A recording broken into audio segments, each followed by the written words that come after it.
మరి సంగీత సింహ జాన్సన్ గారి ప్రియులారా, ఇవి పరదేశంలో నీతిమంతులుగా ఉన్న వారి తర్వాత సుమారు మొదటి శతాబ్దం తర్వాత కొన్ని శతాబ్దాలు గతించినంత వరకు దేవుణ్ణి, బైబిల్ను, క్రీస్తును ఆకాశవంత ఎత్తులో ఈ ప్రపంచానికి పరిచయం చేసిన వారే కరువైపోయారు. అది కేవలం ఒక జయశాల గారి రాకతో మాత్రమే అది సాధ్యమైంది. వారు ప్రారంభించిన ఈ విప్లవాన్ని ఈరోజు మరి ప్రసన్న అన్నయ్య, అలానే జాన్సన్ అన్న, వారితో పాటు మనమంతా కలిసి సాగిస్తున్న ఈ మహా కార్యక్రమం వెరీ గుడ్, చాలా సంతోషం అండి. ఇక ముందుగా మన మధ్యలో ఉన్న Bible open university India international deputy director గారైన రాజేంద్రబాబు గారిని మాట్లాడవలసిందిగా కోరుతున్నాను. ముందుగా మా ప్రియులు జాన్సన్ విక్టర్ గారికి జన్మదిన శుభాకాంక్షలు తెలియజేసుకుంటున్నాను. చేరువచ్చిన మీ అందరికీ నా హృదయపూర్వక వందనాలు తెలియజేసుకుంటున్నాను. మరి జాన్సన్ విక్టర్ గారు అంటేనే మరందరికి ఇష్టమైన వ్యక్తి, నాకెంతగానో ఇష్టమైన వ్యక్తి జాన్సన్ విక్టర్ గారు. ఆయన మనస్తత్వం, అందరినీ ప్రేమించే గుణం, అందరినీ కలుపుకుని పోయే ఆ కలుపుగోలుతనం నిజంగా మరి చాలా ఇష్టమైంది. ఈరోజు యావత్ క్రైస్తవంలో జాన్సన్ విక్టర్ గారు పాట అంటే ఇష్టపడిన వారు లేరు. మరందరూ మరి ఇష్టపడే విధంగా మరి ప్రతి పాట వినసొంపుగా మరి చేయగలుగుతున్నారు. జాన్సన్ విక్టర్ గారిలో నేను ఆల్రౌండర్ని చూస్తుంటానండి ఎప్పుడు. ఆయన కేవలం పాటలే కాదు, పాటలు రాసేసేది ఆయనే, సంగీతం సమకూర్చేది ఆయనే, పాటలు పాడేది ఆయనే, దానికి క్లిప్పింగ్స్ చేయటానికి సిద్ధపడిపోయేది ఆయనే. అంతేకాదు ప్రసంగాల్లో కూడా అద్భుతమైన ప్రసంగాలు, దేవుని యొక్క వాక్యులు. నిజంగా కొంతమంది మన క్రైస్తవులు ఉన్నారు, పాటలంటే కేవలం పాటల్లో వెళ్ళిపోతుంటారు, ఇంకేముండదు వాళ్ళకి. మరి అన్ని విషయాలలో నిజంగా అన్ని టాలెంట్లు ఉన్న వ్యక్తి జాన్సన్ విక్టర్ గారు. నిజంగా బైబిల్ ఓపెన్ యూనివర్సిటీకి ఒక వరంగా దొరికాడని చెప్పక తప్పదు. మరి జయశాలి గారు ప్రారంభించిన ఈ విప్లవంలో ఎన్నో అద్భుతమైన ప్రసంగాలు, మరి ఆయన ప్రారంభంలో ఎంత వాడిగా వేడిగా ప్రసంగాలు సాగినాయో మరి చిన్నప్పటి నుంచి ఆయన దగ్గర ఉన్న నాకు తెలుసు. అప్పటికే బైబిల్ ఓపెన్ యూనివర్సిటీలో పాటలు లేవు. పాటలు బైబిల్ ఓపెన్ యూనివర్సిటీ ద్వారా క్యాసెట్లు విడుదల కాలేదు. కానీ ఈ మధ్య కాలంలోనే ఎందుకు ఈ పాటలు రిలీజ్ అవుతున్నాయి అంటే ఇది దేవుని సంకల్పం. దేవుని సంకల్పానుసారంగానే మరి జాన్సన్ విక్టర్ గారి ద్వారా పాటలు రిలీజ్ అవుతున్నాయి. ప్రారంభంలో మోసే గారి కాలంలో, మోసే నాయకత్వంలో ఇశ్రాయేలులందరినీ పాలుతేనీలు ప్రవహించే దేశానికి నడిపించటానికి మోసే గారు వారందరినీ నడిపిస్తున్న వేళ మోసే ఎన్నో అద్భుతమైన ప్రసంగాలు, దేవుని మాటలు, దేవుడు చెప్పమన్నవి చెప్తున్నప్పుడు వారు వినలేదు. వినకుండా పెరచెవిని పెడుతున్నారు, దేవునికి బాధ కలిగిస్తున్నారు. చెప్పాడు చెప్పాడు చెప్పాడు చెప్పాడు చెప్పాడు అప్పుడు మోసేకు దేవుడు ఒక మంచి మాట చెప్తున్నాడండి. ద్వితీయోపదేశకాండం 31వ అధ్యాయము, ద్వితీయోపదేశకాండం 19వ వచనం. ద్వితీయోపదేశకాండము 31వ అధ్యాయము 19వ వచనం. కాబట్టి మోసే యెహోషువలకు చెప్తున్నాడు, కాబట్టి మీరు కీర్తన రాయండి, పాట రాయండి. ఈ పాట రాసి ఇశ్రాయేలీయులందరికీ నేర్పించండి. ఈ కీర్తన ఇశ్రాయేలు మీద నాకు సాక్ష్యార్థంగా ఉండటానికి పాట రాయండి. దేవునికి సాక్ష్యార్థంగా ఉండటానికి. పాలు తేనెలు ప్రవహించే దేశానికి తీసుకువెళ్ళటం కొరకు ఎన్ని మాటలు చెప్పినా వినని ప్రజలకు మరి ఇదిగో ఒక పాట రాసి పాట అందరికీ నేర్పించండి. అందరి నోట పాట ఉండాలి, అందరి నోట పాటలు ఉండాలి. ఆ పాటలు కంఠోపదంగా ఉండాలి. దానిని వారికి కంఠోపాఠంగా చేసేయండి. కంఠత వచ్చేయాలి, చూడకుండా లేచిన వెంటనే పాడాలి. అందరూ పాడాలి. అందరికీ నేర్పించండి, అందరికీ నేర్పించండి. ఎందుకో తెలుసా? ఇది నాకు సాక్ష్యంగా ఉండబోతుంది. ఆ పాట పాట అంటే ఎలాంటి పాట అనుకున్నారండి? 32 అధ్యాయంలో చదివితే హెచ్చరిక పాట. హెచ్చరిక, దేవుని స్తుతించి ఘనపరిచే పాట కాదు. దేవుని యొక్క వాక్యంతో హెచ్చరిక, ఇశ్రాయేలీయులందరికీ హెచ్చరిక చేసే పాటను నిజంగా రాయమన్నాడండి. ఆ పాట 20వ వచనానికి వచ్చేస్తే ఏమంటే మోసే గారు ఆ పాట రాశారు. కాబట్టి మోసే ఆదినమందే ఈ కీర్తన రాసి ఇశ్రాయేలీయులందరికీ నేర్పించేశాడు. అంటే దేవుని మాటలే కీర్తనగా రాశాడండి, పాటగా రాశాడు. పాటగా ఇశ్రాయేలీయులందరికీ నేర్పించేశాడు.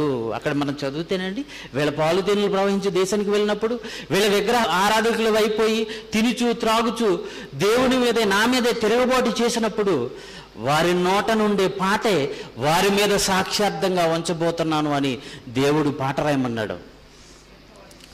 ప్రియమైన దేవుని పిల్లలారా ఆలోచించండి. ఈరోజు జాన్సన్ విక్టర్ గారు ద్వారా వచ్చిన ప్రతి పాట దేవునికి సాక్షార్థంగా ఉండబోతుంది. ప్రతి ఒక్కరూ హెచ్చరిక సాంగ్ పాడుకుంటున్నారంటే ఆ పాట దేవునికి సాక్షార్థంగా దేవుడు చేసుకోబోతున్నాడు. అందుకే బైబిల్ ఓపెన్ యూనివర్సిటీలో మరి జాన్సన్ గారి ద్వారా వస్తున్న ప్రతి పాట ప్రతి మనిషిని హెచ్చరించేది, బోధించేది, బోధ కలిగేటట్లు చేసేది, ఆలోచింపజేసేది. కనుక మరి జాన్సన్ విక్టర్ గారు ఎలాంటి పాటలు అనేకమైనవి రాయాలి, అనేకమైనవి పాడాలి. మరి బైబిల్ ఓపెన్ యూనివర్సిటీలో ఇంకా అద్భుతమైన పాటలు వచ్చి ప్రపంచవ్యాప్తంగా మరి అనేక మందిని దేవునిలో నడిపించేవిగా ఈరోజు బైబిల్ ఓపెన్ యూనివర్సిటీలో ఈ పాటల పాత్ర చాలా ఉంది. మరి నిజంగా బైబిల్ ఓపెన్ యూనివర్సిటీ తరపున జాన్సన్ గారికి కృతజ్ఞతలు తెలియజేస్తూ దేవుడు ఇంకా ఆయురారోగ్యాలు ఆయనకు అనుగ్రహించి ఆయన ద్వారా ఇంకా గంభీరమైన సేవ జరిగించాలని నేను మనసారా కోరుకుంటూ ఈ మాటలు ముగిస్తున్నాను. Thank you very much. Thank you అన్న. మరి రాజేంద్ర బాబు గారు చెప్పిన మాటల్లో ఈరోజు ఒక రకంగా ఈరోజు మరి జాన్సన్ విక్టర్ గారు రచించిన ప్రతి పాట ఇది ఒక సంచలనం అన్న సంగతి మనకు తెలుసు. నిజంగా మరి ప్రతి పాటలో గంటలో చెప్పే ప్రతి పాఠాన్ని ఒక 5 నిమిషాల పాటగా దాన్ని మలిచి ఆ భావం దెబ్బతినకుండా, ఆ సారం దెబ్బతినకుండా ప్రతి మనిషిని ఆలోచింపచేసేదిగా మరి వారి రచనలో ఉండటం నిజంగా చాలా గొప్ప విషయంగానే మనం భావించక తప్పదు. వారి రచనల్లో నుండి మరి రాబోయే కాలంలో వారి పాటల పుస్తకం కూడా సుమారు జయశాలి గారి సింహగర్జనంత పుస్తకంగా మరి మారాలని, రావాలని మనస్ఫూర్తిగా నేను కోరుకుంటున్నాను. మరి అదే సమయంలో మరి మన మధ్యలో ఉన్న మరో డిప్యూటీ డైరెక్టర్ గారు సంతోష్ కుమార్ గారు మరి మాట్లాడవలసిందిగా కోరుతున్నాను. అందరిలో వైవిధ్యభరితుడు, ఆకర్షణీయమైన వర్ణం కలిగినవాడు. నిజంగా నాకు చాలా ఇష్టం అండి జాన్సన్ అన్న అంటే. అప్పుడప్పుడు ఈ పాటకి చరణం ఏంటి బాబు అని మా దగ్గర పెట్టేవాడండి. ఏది నువ్వు ట్రై చేయని, మాకంతా చీకటి అగామే గోచరం. ఒక్కసారి కళ్ళు బైర్లు కమ్మేవి. నిజంగా పదాలు ఎలా వస్తాయి? 5 నిమిషాల్లో ఒక చరణంలో ఆ ప్రసంగం అంతా ఎలా చేయాలి? గంట చేయమంటే ఇంట్రడక్షన్, దాని కొనసాగింపు, దాని ముగింపు, దానికి అవసరమైనటువంటి ఉదాహరణలు, ఇవన్నీ గంట చేసుకునేటువంటి కార్యక్రమం ఒక 5 నిమిషాల్లో ఎలాగ ముగించడం? కానీ వండర్ఫుల్ అండి. వైవిధ్యభరితుడు, పాటలో వైవిధ్యం, మాటలోనూ వైవిధ్యం, ఆయన ఆలోచనలో వైవిధ్యం, బ్రతుకులో కూడా వైవిధ్యం. జాన్సన్లో నేను చూసిన గొప్ప లక్షణాలు, గొప్ప కృషివనుడు, పట్టుదల కలిగిన వ్యక్తి. ఈ లక్షణం దేవునిలోని లక్షణం అని మర్చిపోకూడదు. దేవుడు తనకు తాను ఒక నిర్ణయం చేసుకున్నాడు. ఆ నిర్ణయాన్ని ఎఫెసీ పత్రిక 1వ అధ్యాయము ఒకసారి మీరు కూడా చూడండి. దేవుని క్యారెక్టర్ ఎలా ఉంటుందో ఈరోజు ప్రత్యక్షంగా మన ముందున్నటువంటి వారిలో మనం చూడగలుగుతున్నాం. ఎఫెసీ పత్రిక 1వ అధ్యాయము 10వ వచనం. ఎఫెసీ పత్రిక 1వ అధ్యాయము 10వ వచనం. ఈ సంకల్పమును బట్టి ఆయన పరలోకములో ఉన్నవే గాని భూమి మీద ఉన్నవే గాని సమస్తమును క్రీస్తునందు ఏకముగా సమకూర్చవలనని తనలో తాను నిర్ణయించుకొనెను అన్నాడు. ఆ తర్వాత 12వ వచనం చివరిలో ఆయన తన చిత్తానుసారముగా చేసిన నిర్ణయం చొప్పున సమస్త కార్యములను, ఎప్పుడు ఈ మాట నన్ను అమితంగా ఆకర్షిస్తూ ఉంటుంది, ఎక్కువగా ఆలోచిస్తానండి. తనకు నిర్ణయించే మరో గొప్పవాడు లేడు దేవుని దగ్గర. తనకు తాను నిర్ణయించుకున్నాడు. తాను నిర్ణయించుకున్న దానిని మీరితే అడిగేవాడు కూడా లేడు దేవుడికి. ఎందుకు నువ్వు నిర్ణయించుకున్నది చేయలేకపోయావు అని దేవుణ్ణి నిలదీసే వాళ్ళు ఉన్నారా? లేరు.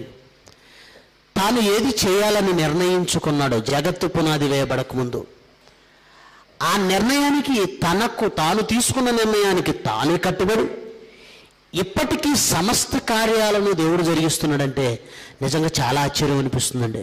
ఎవరైనా బైబిల్ నేర్చుకోవాలని ఆసక్తి కలిగిన వాళ్ళు మీరు రావచ్చు అని ప్రకటించినప్పుడు అందులో కొన్ని పాఠాలను చదివి వినిపించారు. అందులో ఒక పాఠం నన్ను తెలుసుకోవాలనే ఉబలాటం నాలో పెరిగింది, ఆకర్షించింది. అందుకే నేను కూడా ఇప్పటికీ మన పిల్లల కార్యక్రమం నడిపించే వాళ్ళకి మీరు సెమినార్కి రమ్మని కేవలం ప్రసంగం మరి అనౌన్స్ చేయటం కాదు, పాఠాల లిస్టు చదవండి. ఎందుకంటే నేను కూడా పాఠాలు లిస్టు విని ఆకర్షితుడై వచ్చిన వాడిని. మీరు లిస్టు చదవండి అని చెబుతూ ఉంటాను. ఎప్పుడైతే నాకు ఇష్టమైనటువంటి ఆ పాఠం తెలుసుకోవాలన్న ఉపలాటం కలిగిందో, మరి ఏంటి తక్కువ రోజులు, 6వ తేదీ, 6కి 10కి మధ్య తేడా లేదు, భోజనానికి ఎంత ఖర్చు, అక్కడ ఎగ్జామ్ రాయడానికి ఎంత ఖర్చు, మీరు పలానా చోటికి రావాలి. ఎప్పుడూ ఆ మంగళగిరి విజయవాడ తప్పించి బయటకు వెళ్ళిన దాఖలాలు లేవు. ఆ శంకరాపురం ఎక్కడో తెలియదు. అంతకంటే ఎక్కువ ఆ ఫీజు కట్టి, భోజనానికి ఫీజు కట్టి, ఎగ్జామ్ ఫీజు కట్టి నేర్చుకునే స్థాయి నాకు లేదు. అసలు సెమినార్ అంటే సరైన అర్థం కూడా తెలియదు. అప్పటికి ఒక చిన్న స్లిప్ రాశానండి. చిన్న స్లిప్ రాసి, సార్ నాకు వాక్యం నేర్చుకోవాలని ఉంది. అప్పుడు నేను స్టూడెంట్, చిన్నవాడిని, ఇంటర్మీడియట్ చదువుతున్నాను. కానీ నాకు అవకాశం లేదు, నేను ఒక స్టూడెంట్ని, నేను మరి ఇంత డబ్బు కట్టలేను. అలాగని నాకు ఫ్రీగా ఇవ్వమని నేను అడగలేదండి. ఎలాంటి కార్యక్రమం మరోసారి జరిగితే నాకు ముందుగా ఇన్ఫార్మ్ చేయండి దయచేసి, అప్పటికి నేను సిద్ధపడతానని చిన్న స్లిప్ పంపించానండి. అప్పుడు ఆయన ముందు నిలబడడానికి కూడా ధైర్యం లేదు, ఎక్కడో మూల కూర్చున్నాను, చిన్నపిల్లల చేత పంపించాను. ఈ స్లిప్ చూసుకొని ఎవరిచ్చారు అందరిని అడుగుతున్నారండి. అప్పుడు భయంగా బిడియంగా దగ్గరికి వెళ్ళి, సార్ నేనే సార్ అని చెప్పాను. తమ్ముడు నువ్వు వచ్చేసి నీకు ఫీజు అన్నీ నేనే చూసుకుంటాను అంతే, నా ఆనందానికి అవధుల్లేవండి. ఆ రోజు నుంచి ఈ రోజు వరకు సెమినారు ఒక్క రోజు కూడా, ఒక్క సంవత్సరం కూడా మిస్ అయిన దాఖలాలు లేవు. నా జీవితం సమూలంగా మారిపోయింది. ఈరోజు దేవుని విషయంలో ఒక ప్రయోజకుడిగా, దేవునికి ఉపయోగపడేవాడిగా నేను ఉన్నాను అంటే ఆ రోజు జాన్సన్ అన్న నన్ను ఆదరించడం వల్లనే ఈరోజు నేను ఒక వ్యక్తిగా దేవుడి కోసం నిలబడ్డానంటే నేను గర్వంగా నా బ్రతుకు కాలమంతా చెప్పుకుంటాను. జాన్సన్ అన్న వల్లనే నా బ్రతుకు పరలోకానికి ఒక అర్హత సంపాదించింది. కృతజ్ఞత మర్చిపోయిన వాళ్ళందరూ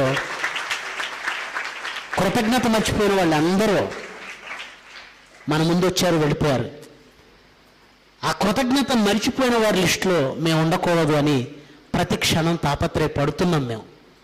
ఇప్పటికీ ఒక స్కూల్ పిల్లలు మీరు చూస్తే టీచర్ పదే వాళ్ళని మోటివేట్ చేస్తాడు, ఇది మన స్కూలు. వాడి జీవితాంతం నేను చదివింది పలానా స్కూల్లో అని ఆ 10వ తరగతి వరకు చదివిన స్కూల్ గురించి చెప్పుకుంటాడు.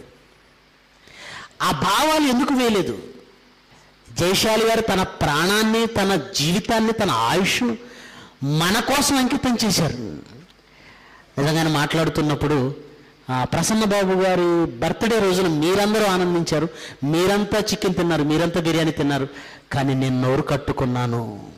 ఎందుకో తెలుసా? నేను అవి తింటే ఎక్కువ కాలం బ్రతకలేను. నేను శరీరంలో ఉండడం మిమ్మును బట్టి మరీ అవసరమైంది. ఎంతగా మన గురించి, మన ఆత్మల గురించి ఆలోచించే వాళ్ళు ఎవరున్నారు చెప్పండి? అలాంటి వాళ్లకు ద్రోహం చేసి తమ సొంత మహిమను వెతుక్కొని తాము కూడా ప్రపంచంలో ఒక స్థానం కావాలని కోరుకొని వెళ్ళిపోయిన వాళ్ళని చూస్తుంటే నిజంగా అంతటి కృతజ్ఞత భావం లేని వారిగా, కృతజ్ఞులుగా, విశ్వాసఘాతకులుగా ఎలా మారిపోయారు. అందుకే మనం అలా ఉండకూడదు ఎప్పటికీ. మరి చాలామంది నన్ను ప్రశ్నించారు, వాక్యాన్ని కదా గొప్ప చేయాలి, యూనివర్సిటీని ఎందుకు గొప్ప చేయాలని. చాలామంది ప్రిన్సిపల్స్లో ఈ మాట ఇప్పటికే ఉంది. దానికి నేను మాట చెప్తాను. యేసుక్రీస్తు శాస్త్రుల పరిశీలతో ఒక మాట అన్నాడు, దేవాలయం తోడని ఒట్టు పెట్టుకునేవాడు అందున్న బలిపీఠం తోడని, ఆ బలిపీఠం మీద ఉన్న దాని తోడని కూడా, అందులో ఉన్నటువంటి దాని తోడని కూడా ఒట్టు పెట్టుకుంటున్నాడు. బలిపీఠం అనగానే ఒక బలిపీఠం కాదు, ఆ బలిపీఠం మీద ఉన్నటువంటి అర్పణ తోడని కూడా ఒట్టు పెట్టుకుంటున్నాడు. దేవాలయం తోడు అనగానే దేవాలయంలో ఉన్నటువంటి ఆ మందసం తోడని కూడా ఒట్టు పెట్టుకుంటున్నాడు. యూనివర్సిటీని గొప్ప చూస్తున్నాం అంటే అర్థం ఏంటో తెలుసా? యూనివర్సిటీలో ఏముందని గొప్ప చేయాలి? ఆత్మలను రక్షించే శక్తి గల వాక్యం ఉందని. ఆ వాక్యం ఉంది గనక యూనివర్సిటీని గొప్ప చేసామంటే, బలిపీఠం మీద ఒట్టు పెట్టుకున్నామంటే దాని మీద ఉన్న అర్పణ మీద కూడా ఒట్టు పెట్టినట్టే కదా. యూనివర్సిటీని గొప్ప చేసావంటే అందులో ఉన్న వాక్యాన్ని కూడా గొప్ప చేసావు కదా. అందుకే లోకం నుంచి నన్ను వేరు చేసి దేవుని కోసం ప్రత్యేకపరిచి నాకంటూ దేవునిలో ఒక బ్రతుకునిచ్చి ప్రయోజకుని చేసి పరలోకానికి అర్హులు చేసిన వాళ్ళని నేను మర్చిపోతే నాకంటే దౌర్భాగ్యులు, ద్రోహులు ఇంకెవరు ఉండరు. సామెతల గ్రంథం 19వ అధ్యాయము 22వ వచనం. సామెతల గ్రంథం 19వ అధ్యాయం 22వ వచనం. కృపచూపుట నరుని పరులకు ప్రియునిగా చేయును. నా మీద జాన్సన్ విక్టర్ అన్న కృప చూపాడు, నాకు ప్రియుడయ్యాడు.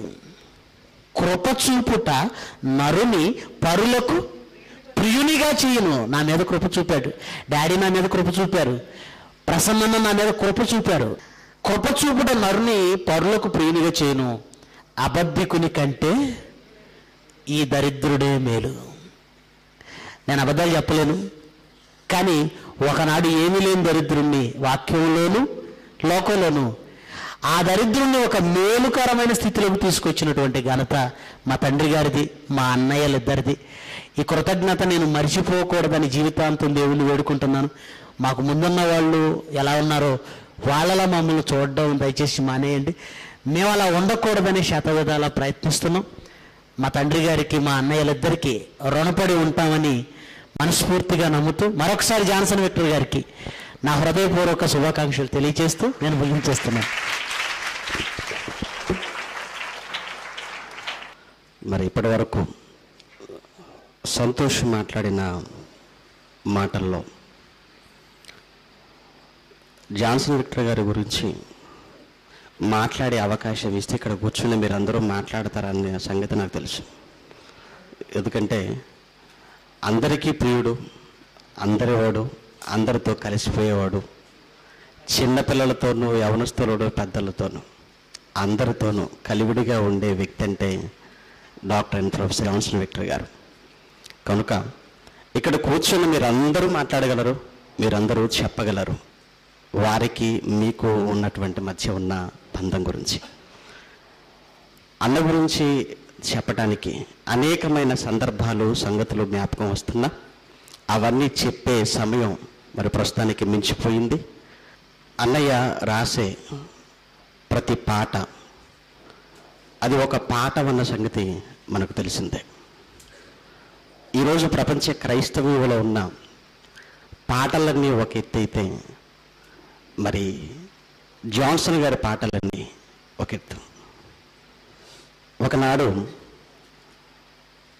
పౌలు శీలలు చెరసాలలో వేయబడిన సందర్భాన్ని మనం జ్ఞాపకం చేసుకునగలిగితే ఆ చెరసాలలో ఉన్న ఖైదీలు కానివ్వండి, అలానే చెరసాల అధిపతి కానివ్వండి, వాస్తవానికి ఆ ఖైదీలు, ఆ అధిపతి దేవుని బట్టి మారారు అన్నప్పుడు అక్కడ వాళ్ళు ప్రసంగం చేశారు అనటానికి మనకు ఆధారం లేదు. కానీ కేవలం ప్రార్థించుచు కీర్తనలు పాడుచుండిరి అని మాత్రం ఉంది. ఒకనాడు నిజంగా చెరసాలలో ఉన్న ఖైదీలను కానివ్వండి, అధిపతిని కానివ్వండి, మార్చగలిగిన ఆనాడు పౌలు శీలలు పాడిన పాటలే ఈరోజు Bible open university India international పాటలు అని చెప్పటానికి మనం ఎంతగానో గర్వించాలి. ఒక పాట వ్రాయడం వెనకాల పాడటం చాలా సులువు, వ్రాయడం చాలా కష్టం. ఈరోజు జయశైల గారు మనకు బైబిల్లో ఒక మార్గాన్ని మనకు చూపించారు. ఆ మార్గం గుండా వెళ్ళటం చాలా ఈజీ, కానీ మార్గాన్ని చూపించటం చాలా కష్టం. ఏముందండి, హైవే NH5 కారు ఎక్కేమంటే 70, 80, 90 అంటాం, వెళ్ళిపోతాం, చాలా ఈజీగా వెళ్ళిపోతాం ప్రయాణం. కానీ హైవే వేయటం వెనకాల ఎన్ని దినాలు, ఎన్ని నెలలు, ఎన్ని సంవత్సరాలు, ఎన్ని వేల కోట్ల రూపాయలు ఖర్చు అయిందో మీరు ఆలోచించండి. అంతా సిద్ధపరిచిన తర్వాత ఆరగించటం అనేది చాలా ఈజీ, కానీ వంట చేసి మన నోటి దాకా అందించడానికి పడిన కష్టం అది చాలా గొప్పది. ఒక మాటలో చెప్పాలంటే జయశైల గారు మనకు వంట చేసి మన నోటికి అందించారు. ఈరోజు మనం అందరం ఆరగిస్తున్నాం. ఈరోజు మనం అంతా ఆరగిస్తున్నామంటే ఈరోజు మన కడుపు నిండుతుంది. ఈరోజు మనం అంతా కడుపు నింపుకోగలుగుతున్నామంటే అన్నదాత సుఖీభవ అంటారు లోకంలో. ఈరోజు నిజంగా ఆత్మీయంగా దేవుని వాక్యాన్ని విని మన ఆనందపడుతూ మన జీవితాలను సరిచేసుకుంటూ పరలోకం వైపు అడుగులు వేస్తున్నామంటే ఈ వాక్యాన్ని మనకు దానం చేసింది జయశైల గారు అయినప్పుడు, తింటే 3 గంటల్లో అరిగిపోయి అన్నాన్ని దానం చేసిన వాడే క్షేమంగా ఉండాలని దీవిస్తున్నప్పుడు ఈరోజు మనల్ని పరలోకాన్ని నడిపించగలిగే మహాజ్ఞానాన్ని మనకిచ్చిన మన ఆత్మీయ తండ్రి జయశైల గారు. వీరు రుణం అన్నది అది తీర్చుకోలేనిది అన్న సంగతి మీరు మర్చిపోకూడదు. మనం ఏమిచ్చినా రుణం తీరనిది. కనుక మరి జాన్సన్ విక్టర్ గారు నిజంగా అందరితోనూ మంచిగా ఉండే వ్యక్తి. నేను ప్రారంభంలో జాన్సన్ విక్టర్ గారిని చిరునవ్వుతో చూశాను. ఇప్పటికీ వారి ముఖంలో ఆ చిరునవ్వు చెదిరిపోలేదు. ఎందుకంటే ఎప్పుడూ నవ్విస్తూ ఉండే వ్యక్తి ఎవరంటే యూనివర్సిటీలో జాన్సన్ గారు. అందుకే అతనంటే అందరికీ ఇష్టం. కనుక మరి ఈ సమయంలో మరి ప్రసన్నయ్య కొన్ని నిమిషాలు మాట్లాడవలసిందిగా కోరుతున్నాను. ప్రభు వాక్యం విన్నప్పుడు వచ్చే ఆనందం చాలా గొప్ప అనుభూతి, అది మాటలతో వర్ణించలేనిది. అసలు పాట అనేది బైబిల్లో ఎక్కడ ప్రారంభమైంది? పరలోకంలో పాట ప్రారంభమైంది. 38 యోబు గ్రంథం ఇప్పుడే గుర్తొచ్చింది. దేవదూతలందరూ ఏకముగా కూడి పాడినప్పుడు మూలరాయిని వేశారటండి. ఇంకోటి తెలుసుకోవాలి, పాట ఎందుకు పాడమన్నాడు? దేవుడు సెలవు లేకుండా దేవదూత నోరిప్పితే నోటి మీద కొట్టేస్తాడు దేవుడు. చాలా కోపిస్ట్గా దేవుడు. మన జాన్సన్ రెడ్డిలో నవ్వుముఖం కాదు, అప్పుడప్పుడే. జాన్సన్ రెడ్డిది ఇప్పుడు నవ్వుముఖం, కానీ దేవుడు మాత్రం ఎప్పుడూ నవ్వుతూ ఉండడు, చాలా కోపం. కనుక దేవుడు కూడా తన సభలో ఎలా ఉంటాడంటే చాలా కోపం. అటెన్షన్, మిక్కిలి బేకరుడు అన్నాడంటే దేవదూతలు ఆయన దగ్గరికి వచ్చినట్టే ఎవరో నిశ్శబ్దం, సైలెన్స్. అలా టైంలో ఎవరైనా కూనురాగం తీసింది అనుకోండి, ఏదో ఆయన చచ్చిందనమాట. అది ఎవరు పాడకూడదు, నోరెత్తకూడదు. కనుక పాడారు అంటే ఎవరు సెలవిచ్చారనమాట? ఎత్తండి పాట. వాటిని పాడమని ఆదేశించింది దేవుడు. అంటే దేవుడికి పాట ఇష్టమా? పాట ఇప్పుడు రాయించాడు, దేవదూతలు ముందుగా పిలిచాడు, ఇలా రండి మీరు, నేను నా పిల్లల కోసం పునాది వేస్తున్నాను, సృష్టిని ఆరంభించబోతున్నాను, నా బిడ్డలకు కనబోతున్నాను నా రూపంలో. దేనితో ప్రారంభం అవ్వాలో తెలుసా? పాట. చదవండి ఆ మాట, యోబు గ్రంథం 38 ఎన్నో వచనం? 7వ వచనం. ఉదయ నక్షత్రములు అంటే దేవదూతలేనండి. ఉదయ నక్షత్రములు కోరస్, మరలా దేవదూతలు, అదే నక్షత్రాలు, ఉదయ నక్షత్రాలు ఇవన్నీ కూడా దేవదూతలే. ప్రకృతి. ఉదయ నక్షత్రములు ఏకముగా కూడి పాడినప్పుడు దేవదూతలందరూ ఆనందించి జయధ్వనులు, దేవదూతలందరూ జయధ్వనులు చేసినప్పుడు దాని మూలరాయి వేశారటండి దేవుడు. అంటే దేవునికి పాట ఇష్టమా? ఇష్టం అండి. అందుకే దావీదుకి పాట వచ్చింది, అందుకే మోషేకి పాట వచ్చింది, ఈరోజు జాన్సన్ డాడీకి పాట వచ్చింది. పాట దేవునికి ఇష్టం. మీ జాన్సన్ డాడీ పేరులో పాట లేదు, కానీ పేరుకు మాత్రం ఒక దగ్గర సంబంధం ఉంది, నాకు తెలిసింది. లేదు, జాన్సన్ అంటే యోహాను కుమారుడు, జాన్ సన్, అంతే కదా. యోహాను కుమారుడైన ఎవరు?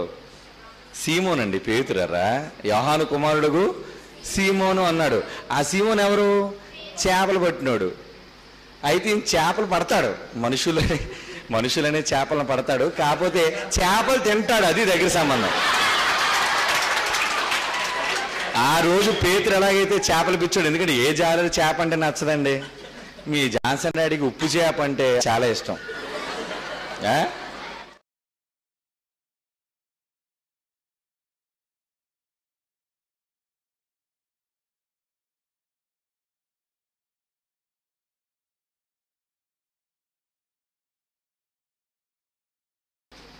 అందులో చేపల ప్రియుడు. ఆ రోజు పేతురు ఎలాగైతే చేపల ప్రియుడు, ఆ పేరుని బట్టి అతనికి సూట్ అయ్యింది. చేప విషయంలో సుమా, పాట విషయంలో కాదు. గానగంధర్వుడు అని ఏదేదో పెడుతుంటారులేండి ఎవరికి వాళ్ళకు, మంచిదే. కానీ దేవుని కొరకు గానం చేసేవాడు గొప్పవాడండి. మనుషులు మెప్పించడానికి పాట పాడేవాడు మనుషుల దృష్టిలోనే గొప్పవాడు అవుతాడు. కానీ దేవుని పాటతో మెప్పించాలి, అందుకే ప్రధాన గాయకుడు అని ఉంటుంది బైబిల్లో. చదివారు ఎప్పుడైనా? ప్రధాన గాయకుడు అంటే మెయిన్ సింగర్. ఒక దావీదు ప్రధాన గాయకుడు అయ్యాడు, ఒక మోషే ప్రధాన గాయకుడు అయ్యాడు. ఇలా ఎందరో దేవుని కొరకు ప్రధాన గాయకులు. అంటే దేవుడు పాటకు కూడా మెస్మరైజ్ అవుతాడు. దేవుడు డిఎన్ఏ నుంచి వచ్చిన కాబట్టి చెప్తున్నాను, పాటకు కూడా దేవుడు స్పందిస్తాడు. పాట పాడినప్పుడే చెరసాల పునాదులు కదిలిపోయాటండి. తమ్ముడు చెప్పాడు కదా, ఇప్పుడు లోన చెరసాలలో బంధించినప్పుడు ఖాళీగా లేరు, పాటలు పాడుతున్నారట, వాక్యాన్ని చెప్తున్నారు పాటలో, కీర్తనల్లో. అప్పుడు దేవుడు పాటకు తన్మయత్నం చెంది ఏం చేశారటండి, అసలు గేట్లన్నీ పడిపోయాటండి. పాటకు రాళ్ళు కరిగించే శక్తి అంటారు, తప్పు, పచ్చి అబద్ధం. దాని మొహం ఏది కరగదు, కానీ మనిషి మనసు మాత్రం కరుగుతుంది, అది రైట్. రాయి కంటే కఠినమైంది పాషాణం అంటారు. నీ గుండె పాషాణం ఏంట్రా, నీ గుండె రాయి ఏంట్రా అంటారు. అలాంటి రాయి లాంటి హృదయం కలిగిన వ్యక్తిని కూడా కరిగించే పాటతో కూడిన మాట చాలా గొప్పది. నిజంగా మనిషికి మరణమే ముగింప అని ఎస్పి బాలు పాడిన పాట, అతను రాసిన మాట, జాన్సన్ గారు రాసిన మాట, నిజంగా హృదయం ద్రవించిపోద్ది. చావకూడదురా, ఒక కుక్క చూడరా అది ఏ రోజు ఆత్మహత్య చేసుకోదు, ఒక పక్షి చూడరా అది ఏ రోజు చావదు, నేనెందుకు చావాలి? మనిషి జన్మకి విలువ తెలియక ఆత్మహత్య చేసుకునే ఈ లోకం, బ్రతుకులో సుఖం దొరకలేదని మరణమే ముగింపనుకునే ఈ లోకం. జంతువులకు లేది మనసు, బ్రతుకెందుకు వాటికి తెలుసు, నీ కొరకే బలి అవ్వాలని. మనిషికి మరణం ముగింపు కాదని తెలుసా, ఆత్మకే చావు లేదని నీకు తెలుసా. మనిషికి మరణం ముగింపు కాదని తెలుసా, ఆత్మకే చావు లేదని నీకు తెలుసా. మనిషి జన్మకి విలువ తెలియక ఆత్మహత్య చేసుకునే ఈ లోకం.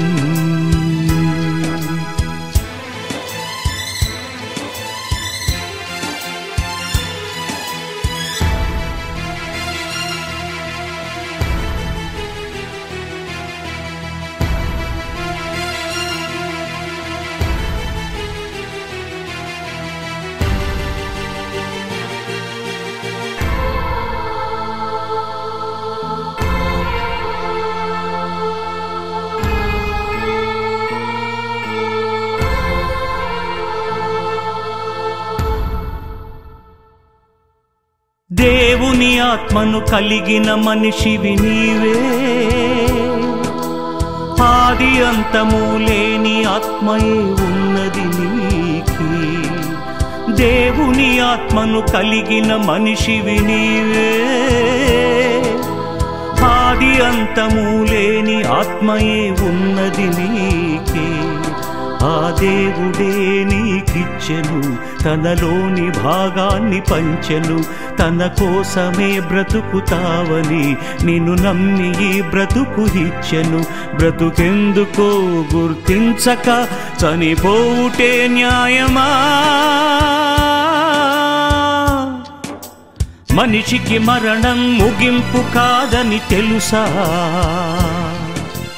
ఆత్మకే చావు లేదని నీకు తెలుసా?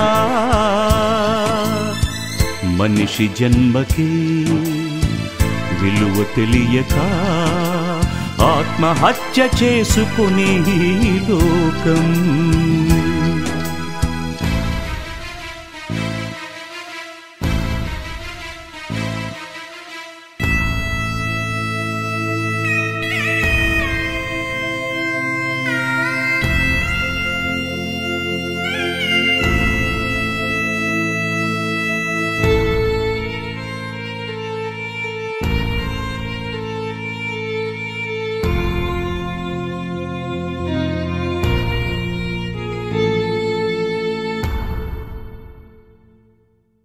ఆత్మలేని ఏ దేహమైన అది శవమే, ఆత్మ ఉంటేనే అందరికీ అది అవసరమే. ఆత్మలేని ఏ దేహమైన అది శవమే, ఆత్మ ఉంటేనే అందరికీ అది అవసరమే. నీ మరణ దినము రాశాడని ఆ దినము వరకు బ్రతకాలని తన ఆశ తీర్చి వస్తావని తన కొరకు చెబుతావు నీవని బ్రతుకిచ్చిన ఆ దేవుని నువ్వు మరచుటే న్యాయమా? మనిషికి మరణం ముగింపు కాదని తెలుసా? ఆత్మకే చావు లేదని నీకు తెలుసా? మనిషి జన్మకి విలువ తెలియక ఆత్మహత్య చేసుకునే ఈ లోకం.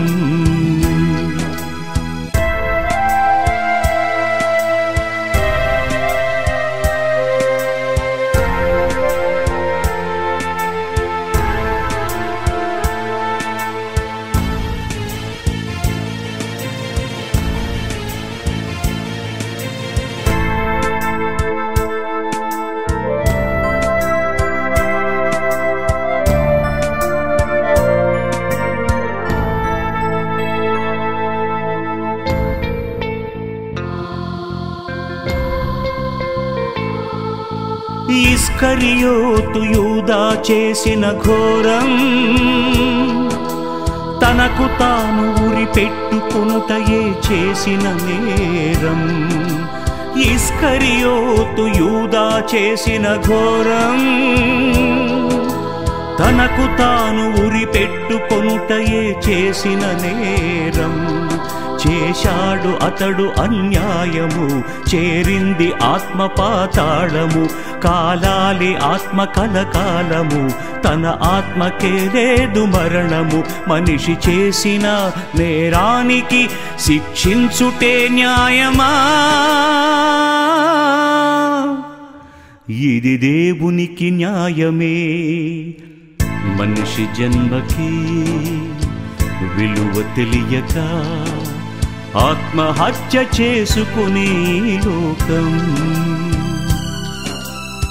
బ్రతుకులో సుఖం దొరకలేదని మరణమే ముగింపనుకొని లోకం. జంతువులకు లేది మనసు, బ్రతుకెందుకు వాటికి తెలుసు. నీ కొరకే బలి అవ్వాలని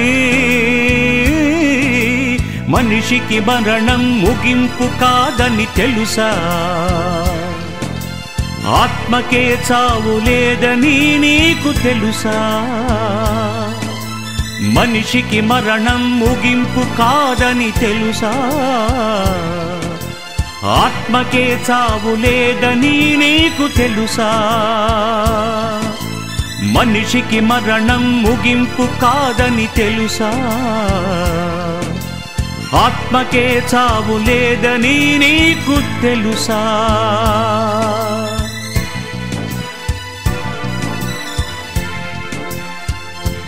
పాటను రచించటం, ఆ పాటను బాలు పాడటం, ఒక అద్భుతమైన పాటల్లో అదొక మంచి పాట. అంటే ఎదుట మనిషి హృదయాన్ని కరిగించేదే పాట. దేవుడే కరిగిపోతున్నాడు పాటకి. అలాగని పని మానేసి పాటలు పాడకండి, చిరాకు వస్తుంది దేవుడికి. పాట అన్నారని 24 గంటలు ఈ క్రైస్తవులు ఎలా తయారైపోయారంటే 24 గంటల పాట పాడటమే. పాట కాదు, పని చేసి పాడండి. పని చేసి తర్వాత పాట పాడండి. పని చేయకుండా అమ్మాయి నాకు వంట చేయంటే చెవులు వచ్చి పాట పాడుతుంది అనుకోండి. దోసకాయ కోసం, పప్పు కోసం, ఏమంటే మిరియాల కోసం, చారు కోసం పాట ఎందుకు? నువ్వు అన్నం వండిన తర్వాత కూర పెట్టి వడ్డించి అప్పుడు పాడు, పర్లేదు, కొంచెం మృదుగా. అందుకే చూడండి రెస్టారెంట్లో చిన్న మ్యూజిక్ పెడతాడు. ప్రతి రెస్టారెంట్లో ఏంటంటే మ్యూజిక్ పెడతాడు. ఎందుకంటే నువ్వు తినేటప్పుడు శ్రవణానందం, చెవులకు ఆనందం కలగాలని. కనుక పాట అలా దేవుని మాటతో మిళితమై మనిషి హృదయాన్ని కరిగించి చివరికి దేవుని కూడా ఆకర్షించుకునే శక్తి కలిగినది పాట. ఆ టాలెంట్ నాకు లేదండి. పాటలు పాడే టాలెంట్ ఏదేదో కొద్దిగా చిన్నది ఉందేమో కానీ పాటలు రాసే టాలెంటు, ఆయనలో కంపోజ్ చేసే టాలెంట్ నాకు లేదు. కనుక ప్రియులారా, ఏది ఏమైనా మీకు ఇవ్వబడిన దానిలో అందరూ గాయకులు కాలేరు, అందరూ మ్యూజిషియన్స్ కాలేరు. ఒక్కొక్కరిది ఒక్కొక్క పాత్ర.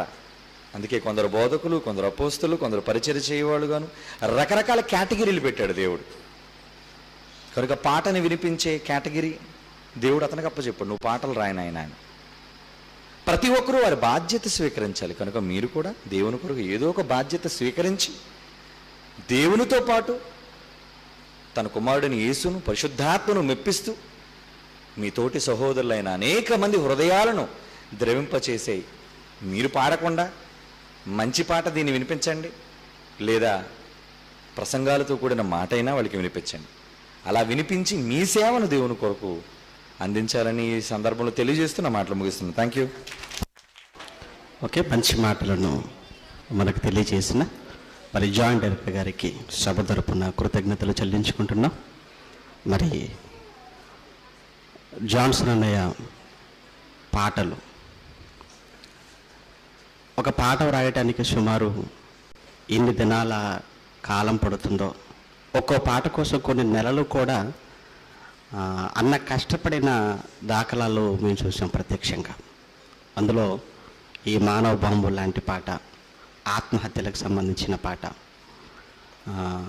నిజంగా అన్నయ్య వేదిక మీద ఉంటున్నప్పుడు, జయశీల గారితో మీటింగ్స్లో ఉంటున్నప్పుడు మరి బ్యాగు కంపల్సరీ అన్నిటితో పాటు ఉంటుంది. ఇంతకీ ఆ బ్యాగ్లో ఏముంటుంది అన్నప్పుడు సుమారు ఒక 5 నుంచి 6 నోట్బుక్స్ అండి ఎక్కువగా నేను చూసింది. జయశీల గారి ప్రసంగం ప్రారంభించిన అంత మునుపు మొదటి ప్రసంగం ఎవరు మాట్లాడుతున్నా అన్న వెంటనే నోట్బుక్ ఓపెన్ చేస్తాడు, రాస్తూనే ఉంటాడు. అది ఆయన పక్కన కూర్చుని మాకెవరికి అర్థం కాదు.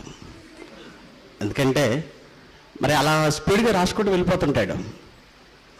ఆ తర్వాత మరలా మరి ఎప్పుడు కూర్చుంటారో ఏంటోలే, కానీ ఏదైనా ఒక మంచి మాట వచ్చిందంటే దాన్ని అక్కడ రాసుకోవటం, మళ్ళీ ఈ నోట్బుక్స్ అన్నీ కూడా ఒక దగ్గర పెట్టుకోవటం, ఆ మాటలన్నీ కూడా ఒక పాటగా కూర్పుగా చేయటం, ఇది ఒక సవాలుతో కూడుకున్నదని చెప్పాలి. ఒక పాట రాయటం అంటే చాలా కష్టం. 5 నిమిషాల్లో పాడినంత సులువు కాదండి పాట రాయటం అనేది. పాట రాయటం ఒక ఎత్తు అయితే దానికి స్వరకల్పన చేయటం, దానికి మ్యూజిక్ కంపోజ్ చేయటం, దానికి మరలా క్లిప్స్ యాడ్ చేయటం, ఇదంతా ఒక యజ్ఞం అని చెప్పక తప్పదు. అన్నయ్యలో ఉన్న మరో మంచి లక్షణం ఏంటన్నప్పుడు నాకు తెలిసి ఎప్పుడూ ఎవరిని కూడా డిస్కరేజ్ చేసినట్టుగా, అంటే నిరుత్సాహపరిచినట్టుగా మాట్లాడటం. ఎవరు ప్రసంగం చేసినా బాగా చేసేటప్పుడు ఈ పాయింట్ బాగుంది అనటం. అంతేకాక ఎవరు మాట్లాడుతున్నా అందులో ఏదో ఒక కొత్తదనం ఉండక తప్పదు అని ప్రతి విషయాన్ని కూడా ఆయన నోట్బుక్లో చక్కగా రాసుకోవటం. దానికి ఉదాహరణగా అన్న చెప్పిన ఒక మంచి మాట ఏంటన్నప్పుడు, తేనె కోసం ఒక తేనెటీగ సుమారు 1000 రకాల మరి పూలను ఆశ్రయించటం, ఆ పువ్వులను మకరందం, ఈ పువ్వులను మకరందం, ఇవన్నిటినీ కూడా ఒక చోటుకి తీసుకుని వస్తేనే తీయదనం అనేది ఏర్పడుతుంది. నేను కూడా ఒక తేనెటీగ లాంటి వాడిని అని అన్నయ్య చెప్పడాన్ని బట్టే అక్కడే నిజంగా అన్నయ్యలో ఉన్న ఒక మంచి లక్షణం మరి మనకు కనబడుతుంది. నిజంగా మా అందరిలో కేవలం ఒక టాలెంట్ మాత్రమే మీరు చూస్తున్నారు, కానీ అన్నయ్యలో అన్ని రకాల టాలెంట్స్ ఉన్నాయి. ప్రసంగించగలరు, పాట వ్రాయగలరు, స్వరకల్పన చేయగలరు, అలానే సంగీతాన్ని సమకూర్చగలరు, అలానే క్లిప్స్ కూడా చేయగలరు. ఒక రకంగా మరి BYUలో ఆల్రౌండర్ ఎవరంటే మొట్టమొదటి పేరు జాన్సన్ గారిదే. కనుక రాబోయే కాలంలో ఇంకను మరి అన్నయ్య కలం నుంచి అనేకమైనటువంటి పాటలు రావాలని మనస్ఫూర్తిగా కోరుకుంటూ, మరి సమయంలో తప్పదు మరి ఏమనుకున్నా పర్వాలేదు, తేలికగా కొన్ని నిమిషాలు మాట్లాడవలసిందిగా కోరుతున్నాను. ప్రేమ దేవుని పిల్లారా, పాటలు నా గురించి చెప్పారు, కానీ నేను రాసిన పాట అంతా జయశైల్ గారి ప్రసంగమేనండి. ఆయన ఎన్ని క్లాసులు చెప్పారో, సింహగర్జనలో ఎన్ని టైటిల్స్ ఉన్నాయో చాలా వరకు నేను అవన్నీ కాపీ కొట్టి పాటలు రాశాను. డైరెక్టర్ గారు ప్రసంగంలో ఏదైనా ఒక మాట వదిలితే వెంటనే అది పాట కట్టేయాలనుకుంటాను.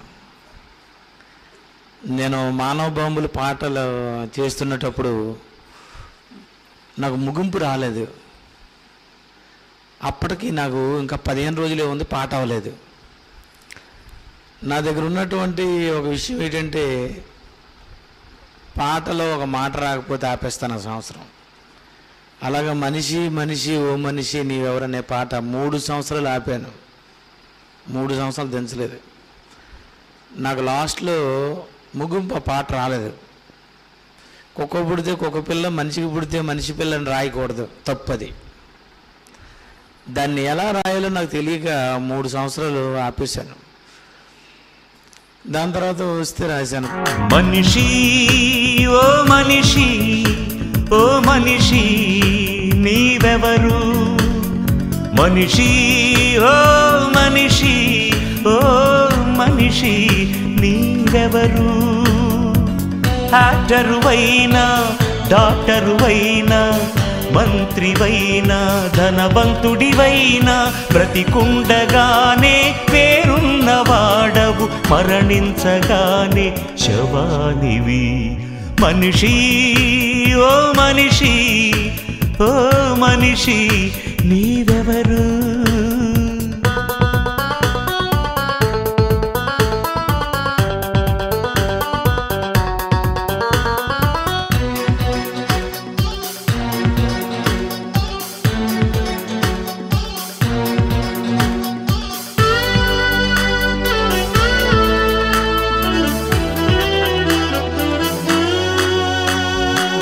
మనిషి పుట్టింది ఒకని నుండే, మరణమొచ్చింది ఆ ఒకని నుండే. మనిషి పుట్టింది ఒకని నుండే, మరణమొచ్చింది ఆ ఒకని నుండే. మనుషులంతా ఒక్కడే, అందరి దేవుడు ఒక్కడే. మనుషులంతా ఒక్కడే, అందరి దేవుడు ఒక్కడే. యాక్టరువైనా, డాక్టరువైనా, మంత్రివైనా, ధనవంతుడివైనా, బ్రతికుండగానే పేరున్నవాడవు, మరణించగానే శవానివి.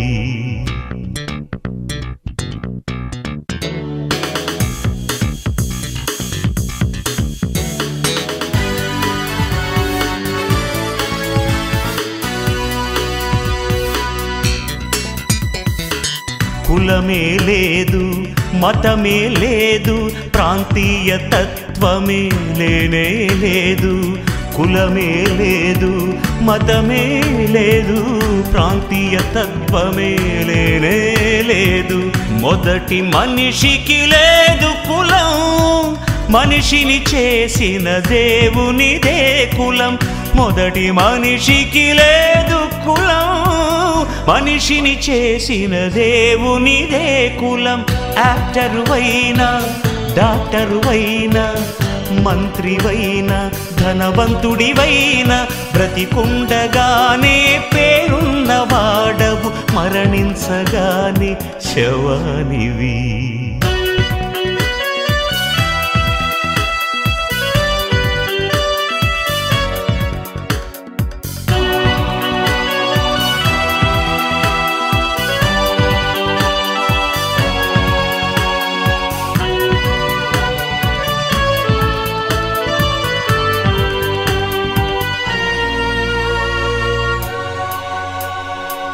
మనిషికి పుడితే మనుష్య కుమారుడు, రాజుకు పుడితే రాజకుమారుడు. మనిషికి పుడితే మనుష్య కుమారుడు, రాజుకు పుడితే రాజకుమారుడు. దేవునికి పుడితే దైవ కుమారుడు, మనుషులంతా దైవ కుమారులే. మనిషి ఓ మనిషి, ఓ మనిషి నీవెవరు? మనిషి ఓ మనిషి, ఓ మనిషి నీవెవరు? యాక్టరువైనా, డాక్టరువైనా, మంత్రివైనా, ధనవంతుడివైనా, బ్రతికుండగానే పేరున్నవాడవు, మరణించగానే శవానివి. మనిషి ఓ మనిషి, ఓ మనిషి నీవెవరు? తర్వాత మానవ బొమ్మల పాట అంతా అయిపోయింది, కానీ లాస్ట్ ముగింపు నాకు లేదు. అప్పుడు డైరెక్టర్ గారు ప్రసంగం చేశారండి, అది ఇంతవరకు మీరు విన్నారో లేదో నాకు తెలీదు. చెప్తే నమ్మరండి, ఎస్పి బాలసుబ్రహ్మణ్యం కొట్టిన డైలాగు డైరెక్ట్గా జైశాల గారే కొట్టారు. అది ఆయన డైలాగే. ఎందుకు ఉగ్రవాదిగా మారిపోయావు, ఎందుకు నక్సలైట్గా మారిపోయావు, ఎందుకు మనిషిని మనిషి చెబుతున్నావు, పుట్టినప్పుడు ఇలా లేవే.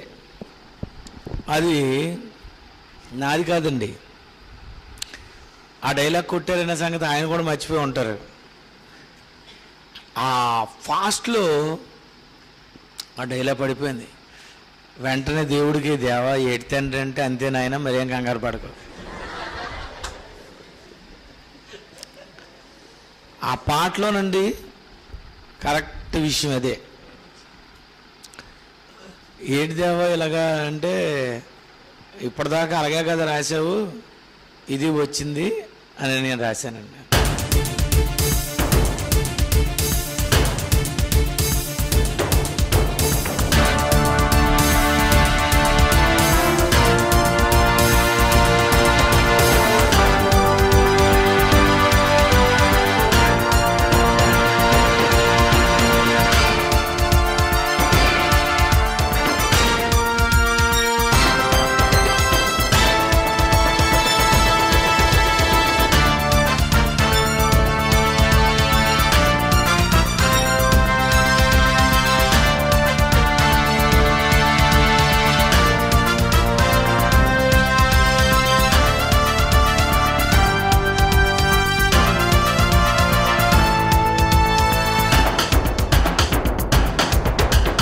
మానవ బాంబులతో, కారు బాంబులతో మనిషిని చంపి దేవుని సేవని చెప్పే కాలం వచ్చింది. మనిషిని చంపి దేవుని సేవని చెప్పే కాలం వచ్చింది. చెప్పాడు ముందే యేసు, జరుగుతున్నాయి మీ మధ్య నేడు. చెప్పాడు ముందే యేసు, జరుగుతున్నాయి మీ మధ్య నేడు. సావు చంపై, అడ్రస్తే కాల్చై, ఉగ్రవాదులదే ఈ నినాదం. ప్రాణం తీసేయ్, గురి చూసి కాల్చేయ్. నరహంతకులది మారణ హోమం, మానవ బాంబులతో కారు బాంబులతో మనిషిని చంపి దేవుని సేవని చెప్పే కాలం వచ్చింది.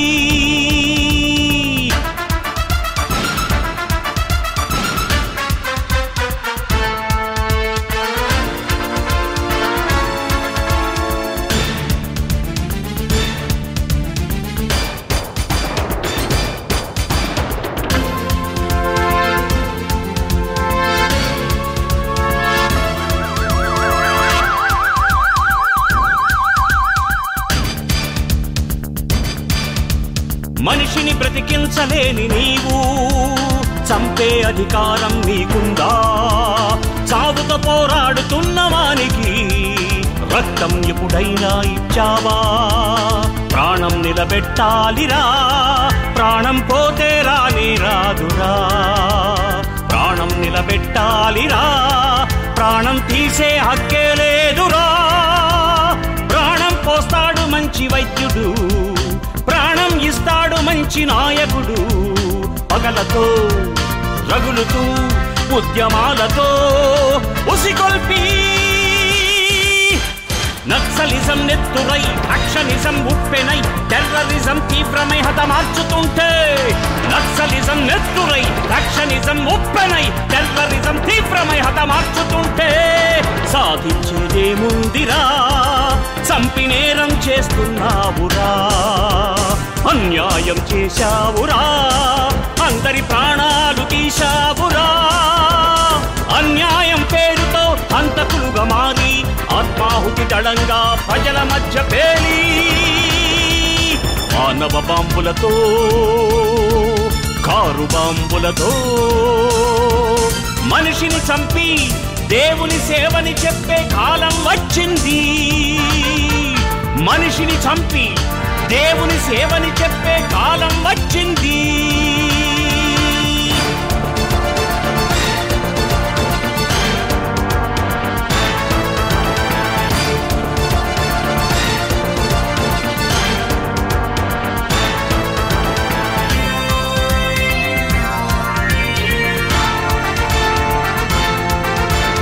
దేవుడు కలిగించిన ఈ సృష్టిని నరులందరికీ పంచాడు.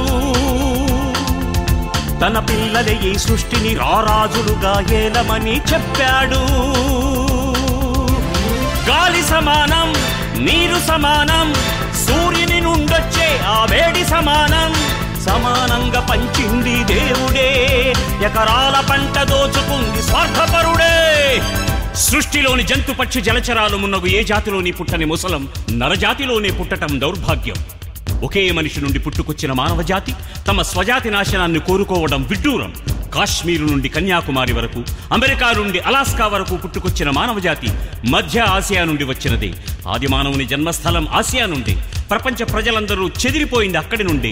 ఒకే మానవ జాతి రక్తపు నాడికి అడ్డుకట్టలు వేసి మాలా మాదిగా కమ్మ కాపు మున్నగు నాడులకు జన్మనిచ్చి దేవుని కంట కన్నీరు రప్పించి మారణ హోమం జరిపిస్తుంటే ఎవరు ఆపుతారు ఈ ఘోరాన్ని? ఎవరు ఆపగలరు ఈ నేరాన్ని? ఇండియా, ఇజ్రాయెల్, అమెరికా, బాగ్దాద్ ఏ దేశంలో చూసిన బాంబుల మోతే, ఇరాక్, ఇరాన్, జపాన్, లండన్ ఏ దేశంలో చూసిన రక్తపు ఘోషే. ఎందుకు ఉగ్రవాదిగా మారిపోయావు? ఎందుకు నక్సలైట్గా మారిపోయావు? ఎందుకు మనిషిని చంపుతున్నావు? పుట్టినప్పుడు ఇలా లేవే. నేరం చేసిన ప్రతి మనిషిని చంపాలనుకుంటే ప్రపంచంలో ప్రతి మనిషి నేరస్తుడే. ఎంతమందిని చంపుతావు? ఎంతమందిని ఉరి తీస్తావు? మనిషిని చంపడానికేనా దేవుడు నిన్ను పుట్టించింది? ఇంతేనా ఈ ప్రపంచం? ఇదేనా ఈ ప్రపంచ భవిష్యత్తు? ఇంతటి దౌర్భాగ్యపు దుస్థితి నుండి ఈ ప్రపంచాన్ని రక్షించే నాథుడే లేడా? ఉంటే మన మధ్యకు రాడా? వస్తే ఎలా ఉంటాడు? మనిషిని మార్చే మాటలు చెప్పే ప్రేమామయుడు, పాపుల కోసం ప్రాణం పెట్టి కరుణామయుడు. మనుషులంతా ఒక్కటని, పరమ తండ్రి పుత్రులని, కులమతాలు లేవని చెప్పాడు. విత్తనం చచ్చి బ్రతుకుతుంది, నీ ఆత్మకే మరో బ్రతుకు ఉంది. చనిపోతే మరో బ్రతుకు ఉంది, ఆ బ్రతుకెందుకో బైబిల్ చెబుతుంది. బ్రతుకు బ్రతికించు, బ్రతుకుందని బోధించు, క్రీస్తు యేసుదే ఈ నినాదం. బ్రతుకు బ్రతికించు, బ్రతుకుందని బోధించు, క్రీస్తు యేసుదే ఈ నినాదం. కత్తి పట్టుకున్నవాడు కత్తితో చంపబడతాడు, బాంబు పట్టుకున్నవాడు బాంబుతో పేలిపోతాడు, తుపాకీ పట్టుకున్నవాడు తుపాకీతో కాల్చబడతాడు. యేసు పట్టుకున్నది ప్రేమతత్వం. అందుకే ఆయన విప్లవం ఆరిపోలేదు, ఆయన విప్లవం కూలిపోలేదు. మనిషిని మార్చాలంటే చూపించవలసింది నేరాలు ఘోరాలు కాదు, పసితనంలోనే నేర్పించవలసింది ప్రభు యేసుని పాఠాలు. ఈ లోకముందని తెలియాలంటే పుట్టాలి, మరో లోకముందని తెలియాలంటే మరణించాలి. దేవుని పేరు చెప్పి మనిషిని చంపుతావో, ఆ దేవుని ప్రేమను చెప్పి మనిషిని బ్రతికిస్తావో నీవే నిర్ణయించుకో. నిజంగా అండి, ఆయన చేసినటువంటి అన్ని ప్రసంగాలు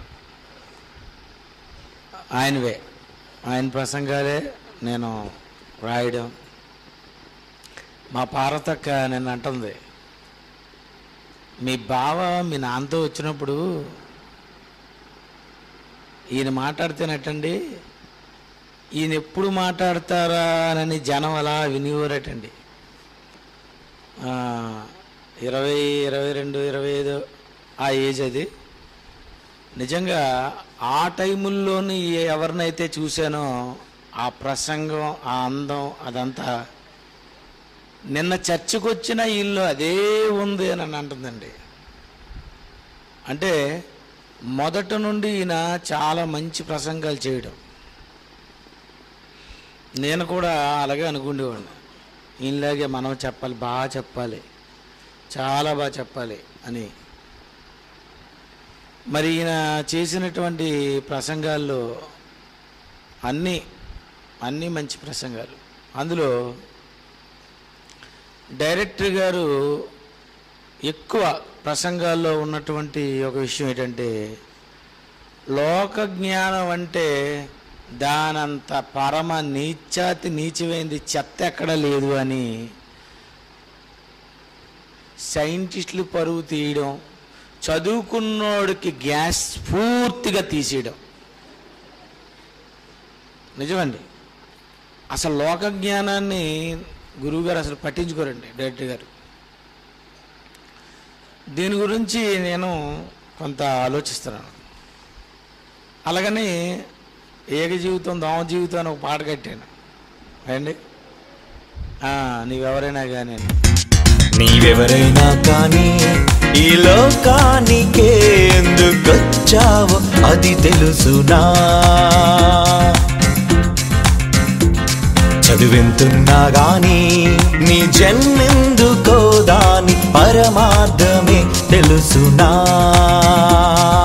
భూమి మీద ఎన్నిటినో పరిశీలించావురా, నీ జన్మ కొరకు ఎప్పుడైనా యోచించావా? ఈగ జీవితం దోమ జీవితం ఎన్నెన్ని కష్టాలు పడి నీవు చదివావురా. ఈగ జీవితం దోమ జీవితం ఎన్నెన్ని కష్టాలు పడి నీవు చదివావురా. నీవెవరైనా కానీ ఈ లోకానికే ఎందుకొచ్చావో అది తెలుసునా.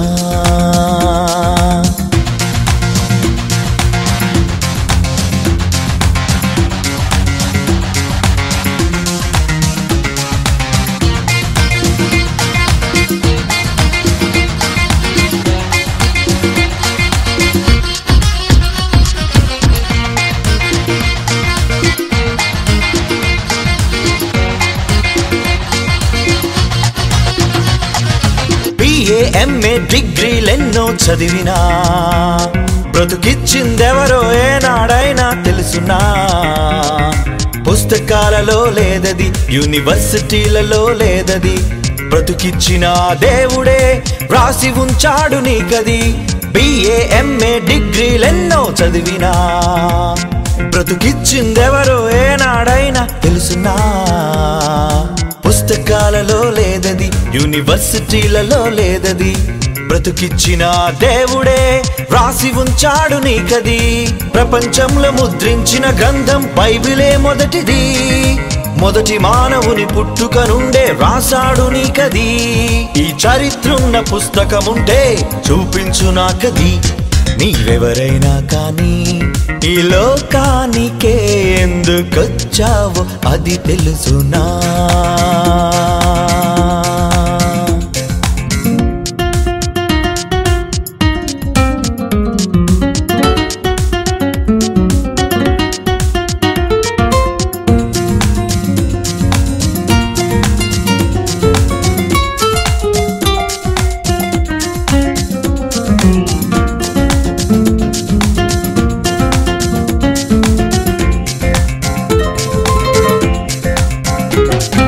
బ్రతకాలంటే బడిలో చదువుట కాదురా, ఏ బడిలో చదవని జంతువు బ్రతుకుట లేదురా. పుస్తకం చదువలేదురా, ఉద్యోగమే చేయలేదురా. నీకోసం బ్రతకాలని బ్రతుకెందుకో తనకు తెలుసురా. బ్రతకాలంటే బడిలో చదువుట కాదురా, ఏ బడిలో చదవని జంతువు బ్రతుకుట లేదురా. పుస్తకం చదువలేదురా, ఉద్యోగమే చేయలేదురా. నీకోసం బ్రతకాలని బ్రతుకెందుకో తనకు తెలుసురా. భూమి మీద ఉన్నవి అన్నీ నీకని తెలుసది, నీవు బ్రతకాలి దేవుని కొరకని తెలుసా నీకిది. ఏ పాఠశాలలో చెప్పని దేవుని పాఠం నీకిది. నీవెవరైనా కానీ ఈ లోకానికే ఎందుకొచ్చావో అది తెలుసునా. చదువెంతున్నా గాని నీ జన్మెందుకో దాని పరమార్థమే తెలుసునా. భూమి మీద ఎన్నిటినో పరిశీలించావురా, నీ జన్మ కొరకు ఎప్పుడైనా యోచించావా. ఈగ జీవితం దోమ జీవితం ఎన్నెన్ని కష్టాలు పడి నీవు చదివావురా. ఈగ జీవితం దోమ జీవితం ఎన్నెన్ని కష్టాలు పడి నీవు చదివావురా. నీవెవరైనా కానీ ఈ లోకానికే ఎందుకొచ్చావో అది తెలుసునా.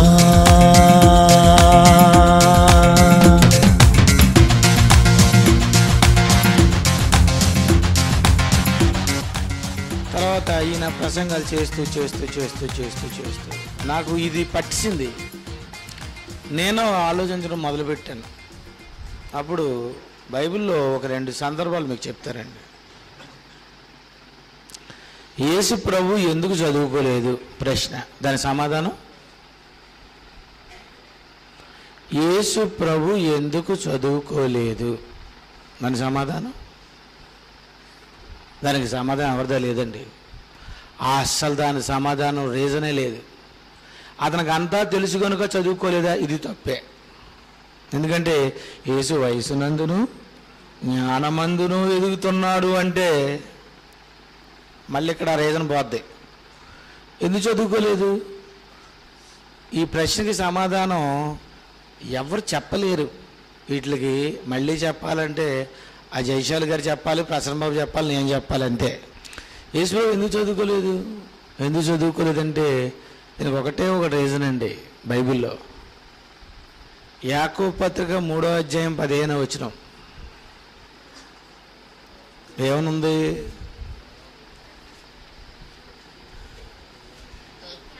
ఇది ఈ జ్ఞానము పైనుండి వచ్చింది కాక భూ సంబంధమైనది ప్రకృతి సంబంధమైనది దెయ్యముల జ్ఞానం అటండి. అండి దెయ్యాల జ్ఞానం ఎక్కడి వచ్చింది, భూ సంబంధమైనది. భూమి అని మీకు ఎవరైనా నేర్పిస్తున్నారు అనుకోండి, అది ఎవరు చెప్పిన పాఠం అట, దెయ్యం చెప్పిందట. ఆకాశము అని చెప్పింది అనుకోండి, ఏమో ఎవరి పాట అది, దెయ్యము. మొక్క అని చెప్తే దెయ్యం, పండు అని చెప్తే దెయ్యం, పక్షి అని చెప్తే దెయ్యం, ఆవు అని చెప్తే దెయ్యం. భూమి మీద ఉన్నది ఎవడు ఎప్పుడు చెప్పినా అది ఖచ్చితంగా అది దెయ్యం. ఇప్పుడు స్కూల్లోకి వెళ్ళిపోదాం. ఏపీఎల్ఈ యాపిల్ అంటే అది దెయ్యం. ఎందుకంటే దెయ్యముల జ్ఞానం, దెయ్యాల జ్ఞానంలో ఒక టెక్నిక్ ఉంటుంది. యాపిల్ ఎవరు చేశారో చెప్పదు, ఇది దాని జ్ఞానం. అంతేనా? యాపిల్ అని చెప్పు, ఎవరు చేశారు? అంటే దేవుడు చేసింది దాని పేరు చెబుతుందే తప్ప చేసిన వ్యక్తి పేరు చెప్పదంటే ఇదేనండి దెయ్యాల జ్ఞానం. రైట్. 1వ తరగతిలో కానీ 2వ తరగతిలో కానీ 5వ తరగతిలో కానీ 10 కానీ ఇంటర్మీడియట్ కానీ BA మరి డిగ్రీ కానీ ప్రకృతిని దేవుడు చేశాడు అని నేర్పిస్తారా? ఎక్కడా ఉండదు. అంటే మీకు ఏమర్థమైపోయింది? ఇది దెయ్యముల జ్ఞానము, ప్రకృతి సంబంధమైనది. దెయ్యాల జ్ఞానం యేసుప్రభు ఎందుకు చదువుకుంటాడు అప్పుడు? అంతే కదండి. దాన్ని ఎందుకు చదువుతాడు ఈయన? అందుకే యేసుప్రభు చదువుకోలేదట.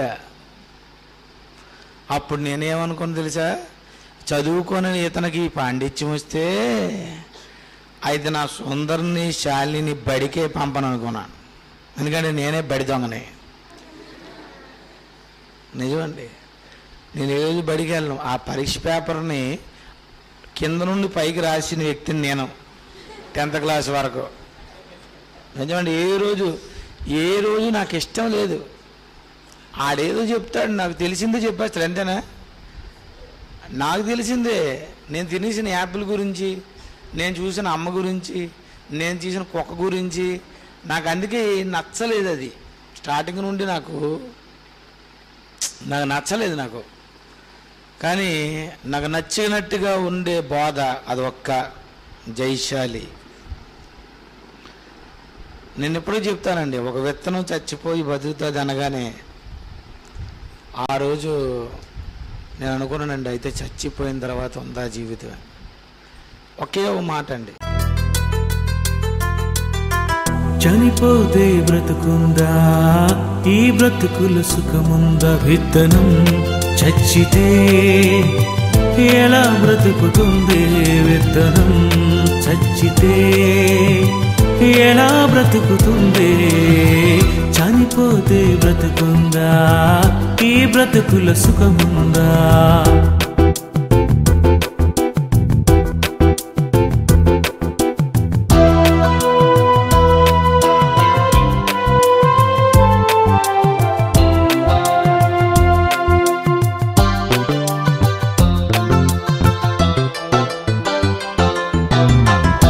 బ్రతుకుల సుఖమేముంది, ఆ సుఖముల బ్రతుకెంతుంది? స్వర్గం నరకం శాశ్వతమే అని తెలుసా? అది శాశ్వత సుఖము దుఃఖం ఆత్మకు తెలుసా?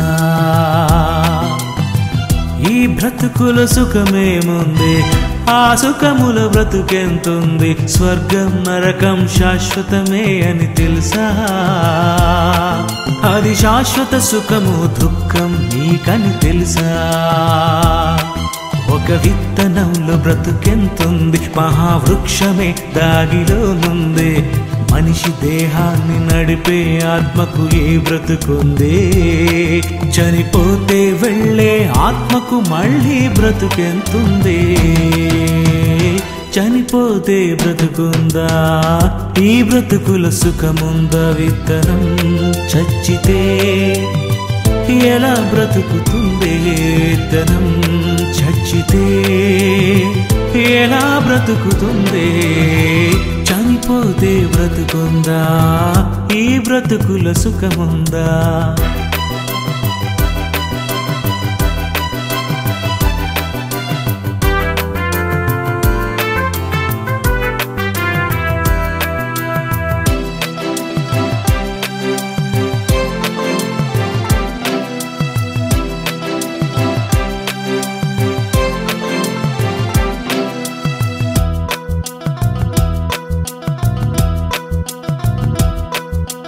చనిపోతే వెళ్ళేది నీలో ఆత్మే, నువ్వు చేసిన క్రియలను బట్టి దానికి తీర్పే. చనిపోతే వెళ్ళేది నీలో ఆత్మే, నువ్వు చేసిన క్రియలను బట్టి దానికి తీర్పే. నీ మరణ దినమే అది వెళుతుంది, ఒక క్షణములో శిక్ష పడుతుంది. ఆరని అగ్నిలో చావని ఆత్మకు బాధెంతుంది. ఆ దేవుని మరచి బ్రతికినందుకే శిక్ష ఉంటుంది. చనిపోతే బ్రతుకుందా, ఈ బ్రతుకుల సుఖముందా? విత్తనం చచ్చితే ఎలా బ్రతుకుతుంది? విత్తనం చచ్చితే ఎలా బ్రతుకుతుంది? చనిపోతే బ్రతుకుందా, ఈ బ్రతుకుల సుఖముందా?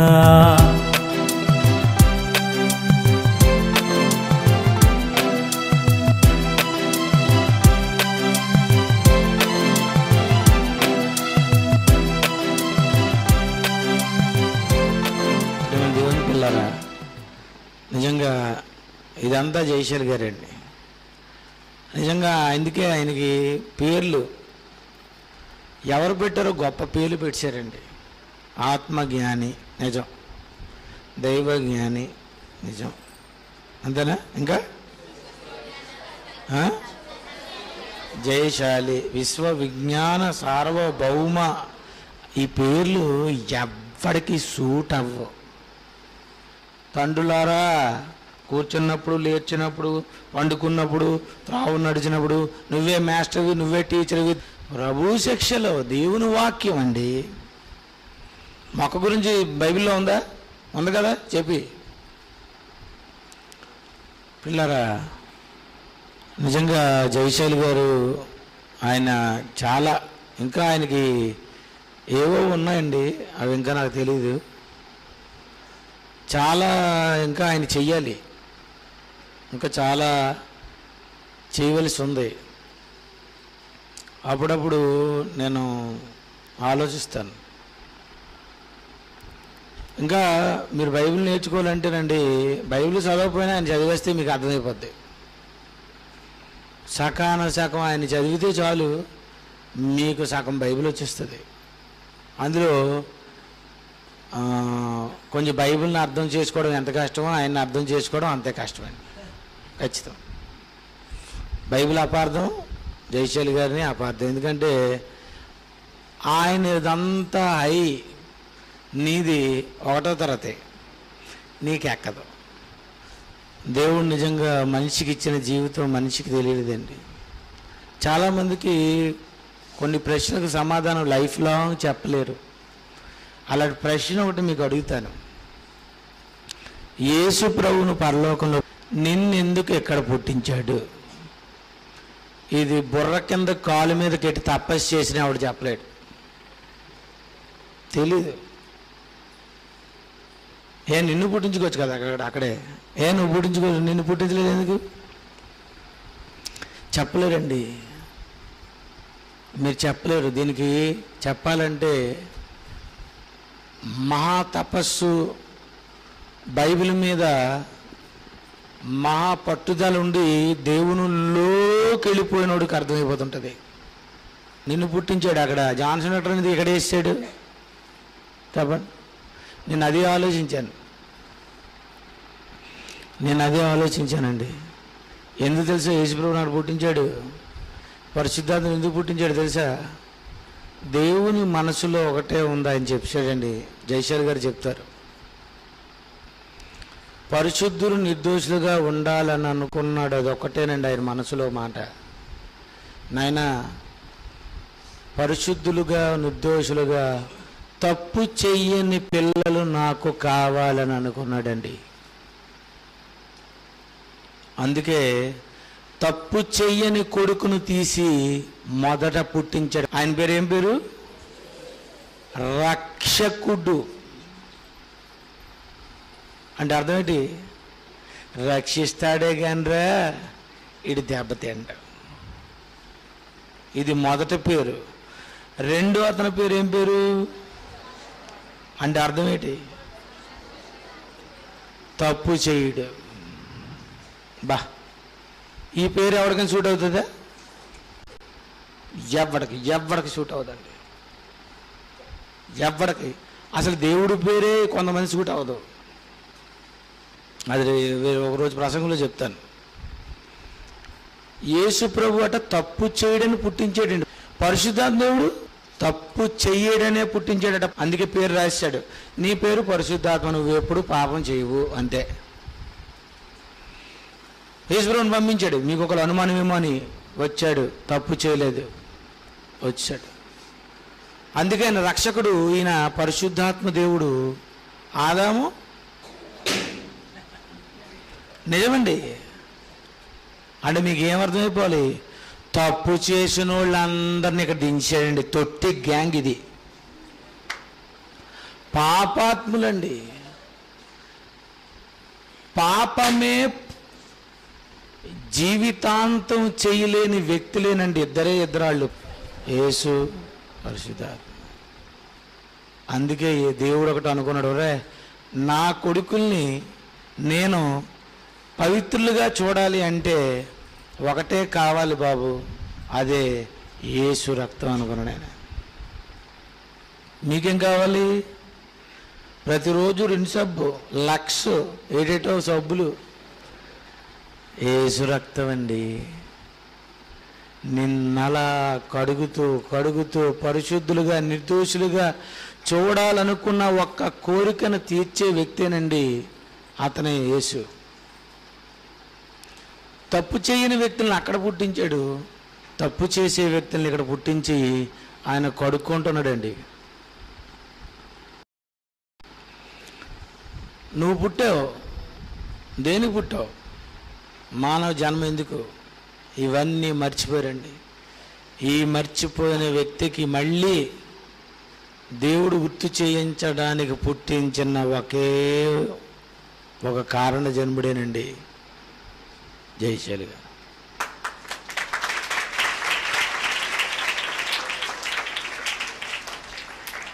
ఆయన బాధలు బాగా నేర్చుకున్నారు, మీరు బాగా నేర్చుకున్నారు. నేర్చుకున్నటువంటి ఇవన్నీ సమాధానం చెప్పండి, గురువుని దెబ్బతీయకండి. మీకు ఎవరైతే నేర్పించారో వాళ్ళ గురించి పబ్లిక్లో చెప్పండి. ప్రపంచంలో మనుషుల్ని మార్చండి. మీరు ఎందుకు పుట్టారు ఇక్కడ మీకు తెలిసిపోయింది, వాళ్ళు ఎందుకు పుట్టారు అక్కడ మీకు తెలిసిపోయింది. ఇది తెలియని వ్యక్తులకు చెప్పండి. Thank you.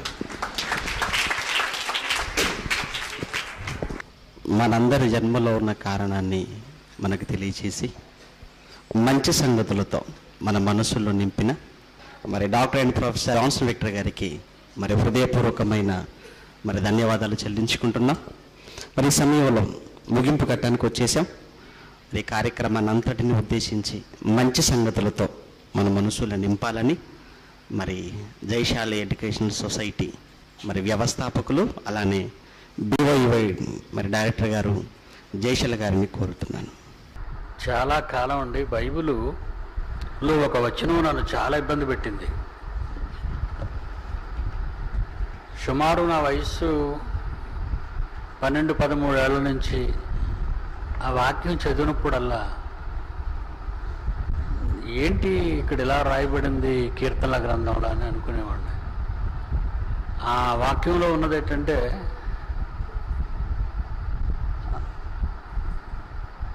పాటను వినటం కాదు పాటను చూస్తారు అంటాడు. అందులో మీకు చదివారో లేదో చూడండి ఒకసారి. కీర్తనలో 40 అధ్యాయం 3వ వచనం చూడండి. అందరూ తీయండి బైబిల్. వినుట వలన విశ్వాసం కలుగునని బైబిల్లో ఉంది కదా. చూడటం ఏంటి, పాఠం చూడటం అంటే అనుకునేవాడిని. అది చాలా కాలం అర్థం కాలేదండి.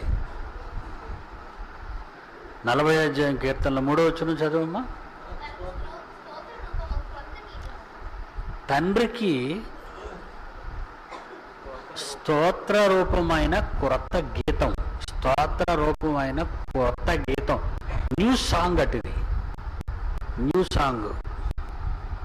ఒక ప్రాఫెసీని చెప్పాడండి. ఒక ప్రాఫెసీ అంటే ఒక భవిష్యత్తు జరగబోయేది, ఒక జరగబోయేదాన్ని. దావీదు కూడా ప్రవక్త, మీకు తెలుసు కదా. దావీదు కూడా ప్రవక్తే. దావీదు గాయకుడు, దావీదు రాజు, దావీదు ప్రవక్త. అలాంటి ఆయన ఈ పాట రాసి, ఈ కీర్తన కదా, అది కూడా కీర్తనే కదా, రాస్తూ అంటాడు, దేవునికి స్తోత్ర రూపమగు క్రొత్త గీతమును మన దేవుడు నా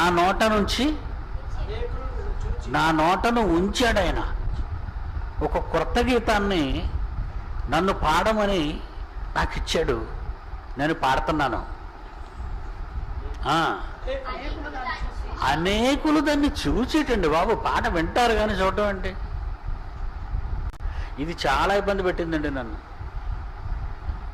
అనేకులు పాట వింటారని ఉండాలి, అనేకులు ఆ పాటను చూచి భయభక్తులు కలిగి దేవుని యందు నమ్మకం ఎక్కువైపోద్దట వాళ్ళకి. ఆ పాట చూచే పాట. ప్రపంచంలో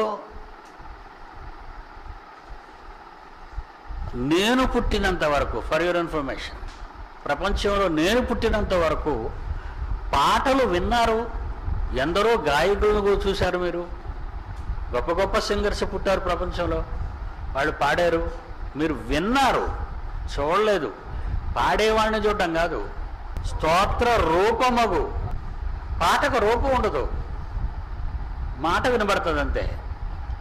రూపాన్ని చూస్తారు, శబ్దాన్ని వింటారు అంతే, శబ్దాన్ని చూడరు. చాలా చాలా చాలా ఆలోచించానండి. మరలా చదువమ్మా. తనకు స్తోత్ర రూపమగు, ఇట్స్ ఏ న్యూ సాంగ్, కొత్త సాంగ్, క్రొత్త గీతము, న్యూ సాంగ్. ఆ సాంగ్ అంట మన దేవుడు నా నోట ఉంచాడు అని చెప్పాడు ప్రవక్త, రాజు, వీరుడు, దేవునికి ఇష్టడు. ఉంచి అనేకులు దానిని చూస్తారు. అలా చూసిన తర్వాత వాళ్ళు భయము భక్తి కలిగి యెహోవా యందు నమ్మిక కలుగుతారు. అంటే వినుట వలన విశ్వాసము కలిగితే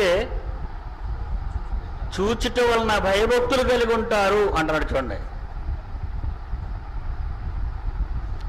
సిఎంఆర్ ఫంక్షన్ హాల్, మరి అయ్యరు నాకు అంత గుర్తులేదు, తేదీలు మాత్రం జూలై 10, 11, 12 జాన్సన్ గారి భార్య పుట్టినరోజు నుంచి మొదలుపెట్టాను. అది 3 రోజులు రెండైనది.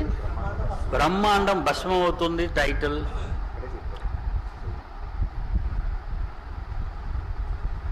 అప్పుడు మొట్టమొదటిసారిగా క్రైస్తవ ప్రపంచంలో, నాట్ ఓన్లీ ఇన్ ఇండియా, ప్రపంచం అంతా కూడా గీతాన్ని చూపించలేదు, వినిపించారు అంతే. దేవుని గురించి వినిపించారు, చూపించలేదు. ఆ వేళ స్క్రీన్ మీద పిల్లల్ని గర్భఫలము దేవుడిచ్చి బహుమానం అని, అప్పటికి పిల్లలు లేని ఈ తండ్రి, మీ జాన్సన్ డాడీ, పిల్లల గురించి పాటలు పాడేవాడు ఎప్పుడు పాపం. ఆ పాట పాడుతూ క్లిప్ వేయమన్నాను.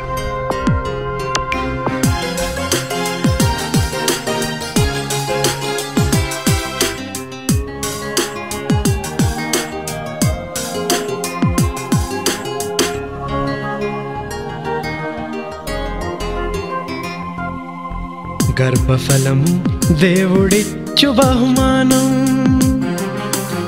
గర్భఫలము దేవుడిచ్చు బహుమానం, కుమారులు యెహోవా ఇచ్చు స్వాస్థ్యము, నిదురించి తన ప్రియులకు వెలలేని ఒడిలోని ప్రేమానుబంధము, వెలలేని విడిపోని తన ప్రేమ బంధము. గర్భఫలము దేవుడిచ్చు బహుమానం, గర్భఫలము దేవుడిచ్చు బహుమానం.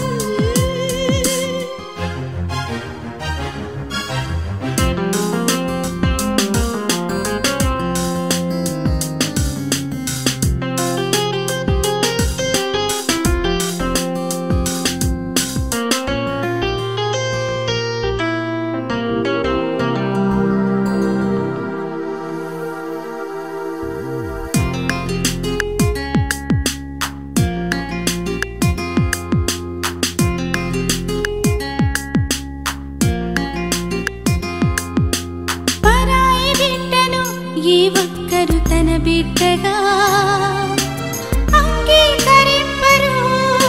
పరాయి బిడ్డను ఏ ఒక్కరు తన బిడ్డగా అంగీకరింపరు. ఒకవేళ చూసినా మీ పిల్లలతో సమానముగా చూడలేరు. మన మనసెరిగిన దేవుడు తన బిడ్డనే మీ బిడ్డగా మీ గర్భంలోనే రూపిస్తున్నాడు. వివాహానికిదే అర్థం, దీనిలోనే పరమార్థం. వివాహానికిదే అర్థం, దీనిలోని పరమార్థం. నిదురించి తన ప్రియులకు వెలలేని ఒడిలోని ప్రేమానుబంధం. వెలలేని విడిపోని తన ప్రేమ బంధం.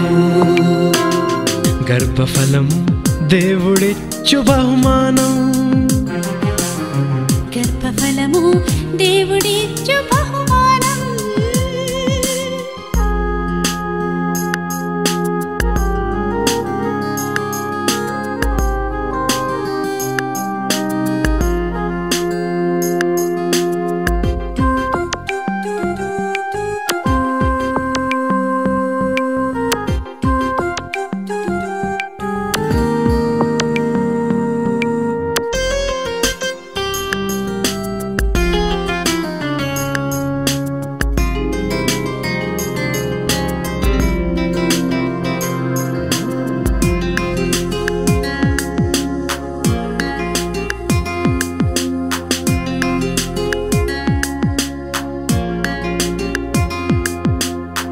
బహుమానం తన కొరకి పెంచాలని నీకిచ్చాడు దేవుడు. ప్రతి బహుమానం తన కొరకే పెంచాలని మీకిచ్చాడు దేవుడు. వాక్యమెరుగగా దేవునికై బ్రతకగా నరకానికందరూ పోవుట న్యాయమా? వాక్యమెరుగక దేవునికై బ్రతకక నరకానికందరూ పోవుట న్యాయమా? మీ తండ్రి పనుల మీదుండాలని మీరెరుగరా? మీ తరము వారికి సేవ చేసి నిద్రించరా? మనిషి జన్మకిదే అర్థం, దీనిలోని పరమార్థం. మనిషి జన్మకిది అర్థం, దీనిలోని పరమార్థం. నిదురించే తన ప్రియులకు వెలలేని ఒడిలోని ప్రేమానుబంధం. వెలలేని విడిపోని తన ప్రేమాబంధము. గర్భఫలము దేవుడిచ్చు బహుమానం. గర్భఫలము దేవుడిచ్చు బహుమానం. కుమారులు యెహోవా ఇచ్చు స్వాస్థ్యము. నిదురించే తన ప్రియులకు వెలలేని ఒడిలోని ప్రేమానుబంధము. వెలలేని విడిపోని తన ప్రేమ బంధము. గర్భఫలము దేవుడిచ్చు బహుమానం. గర్భఫలము దేవుడిచ్చు బహుమానం. అంటే కీర్తనలలో క్రీస్తు పూర్వం 1000 సంవత్సరాలలో రాయబడిన, క్రీస్తు పూర్వం 1000 సంవత్సరాలలో జీవించిన దావీదు వ్రాసిన గీతం యొక్క కొత్త రూపం క్రీస్తు శకం 21వ శతాబ్దంలో ఫంక్షన్ హాల్లో నా బుర్రకెక్కిందండి. అంటే దేవుని మాటలకు రూపాలు ఇవ్వటం చాలా అవసరం అని అనిపించిందండి నాకు. అప్పుడు జాన్సన్ పిలిచి రారా అన్న, రే ఈ క్లిప్స్ అన్నీ కూడా పాటలో యాడ్ చేయను అంతే.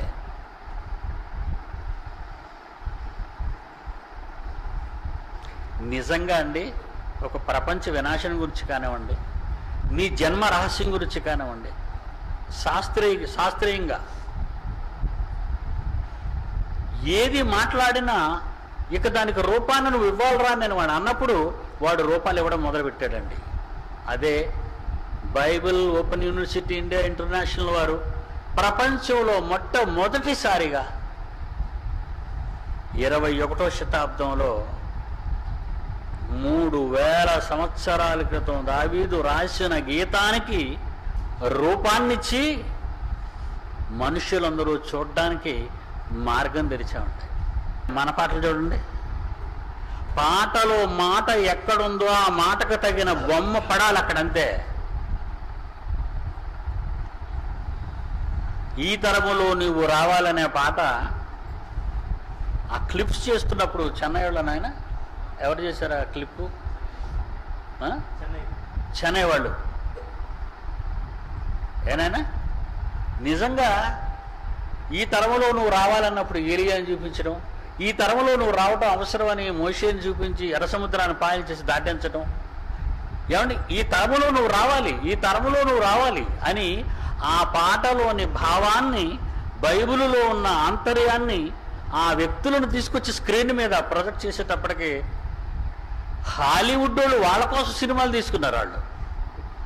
మనం మాత్రం దేవుని ప్రవచన వాక్యం నెరవేర్చడానికి అసలు దావీదు ఎలా ఉంటాడో తెలియదు, మోషే ఎలా ఉంటాడో తెలియదు, ఏలియా ఎలా ఉంటాడో తెలియదు, యేసు ఎలా ఉంటాడో తెలియదు. వాళ్ళందరినీ కూడా మన ప్రతి జాన్సన్ కట్టిన ప్రతి పాటలో ప్రతి మాటలోకి ఒక బొమ్మను తీసుకొచ్చి ఎప్పుడైతే పెట్టామో అబ్బబ్బా ఊపే ఊపు ప్రపంచం.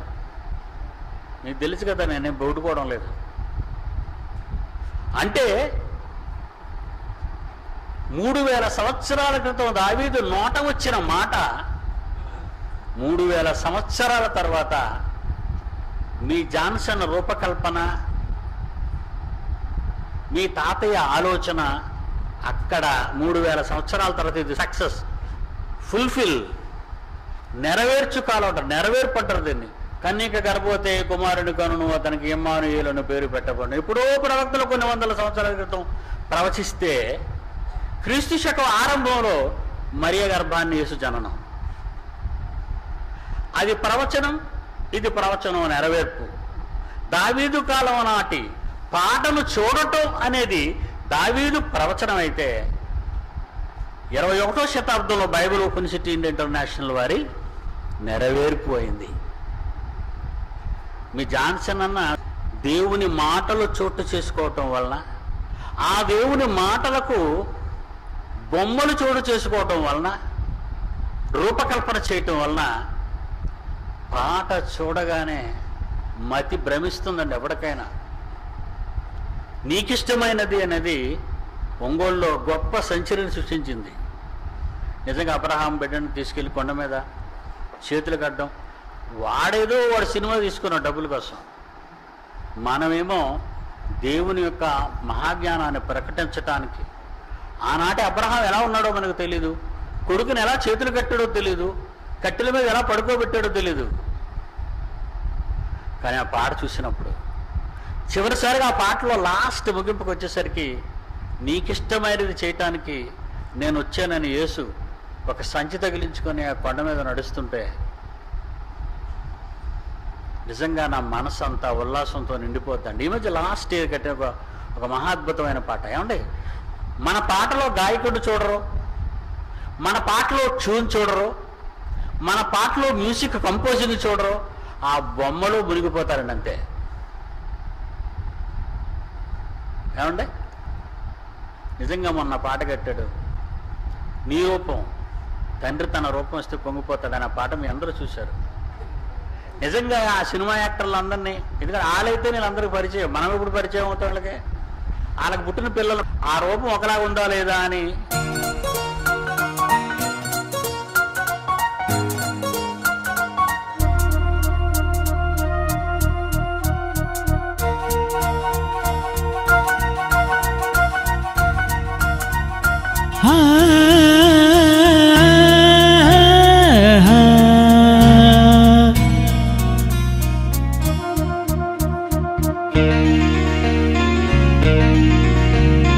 తల్లిదండ్రుల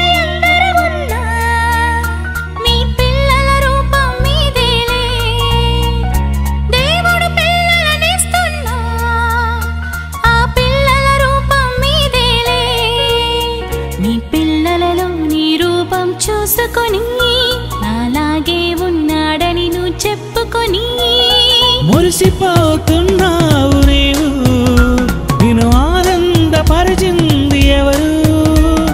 మురిసిపోతున్నావు నీవు, నిన్ను ఆనందపరిచింది ఎవరు? తల్లిదండ్రులు ఎందరున్నా మీ పిల్లల రూపం మీదేలే.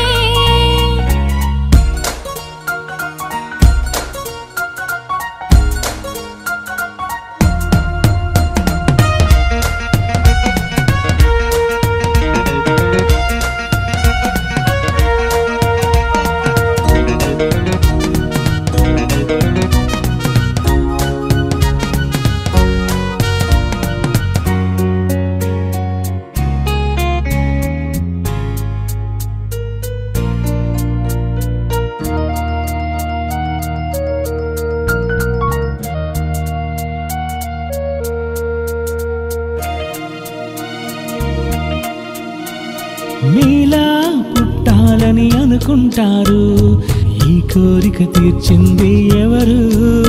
నీ రూపం రావాలని అనుకుంటారు, ఆ రూపం ఇచ్చినది ఎవరు?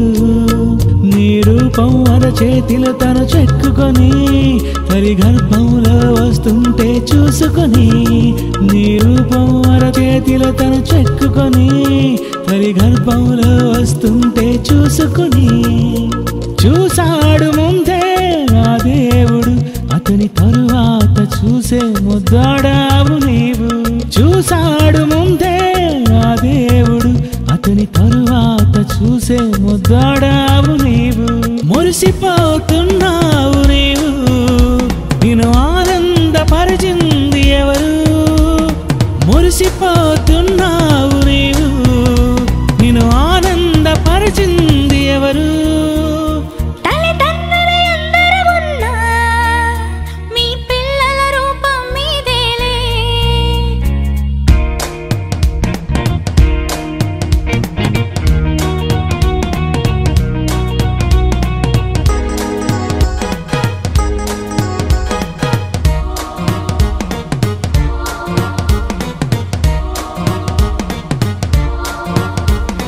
లాలా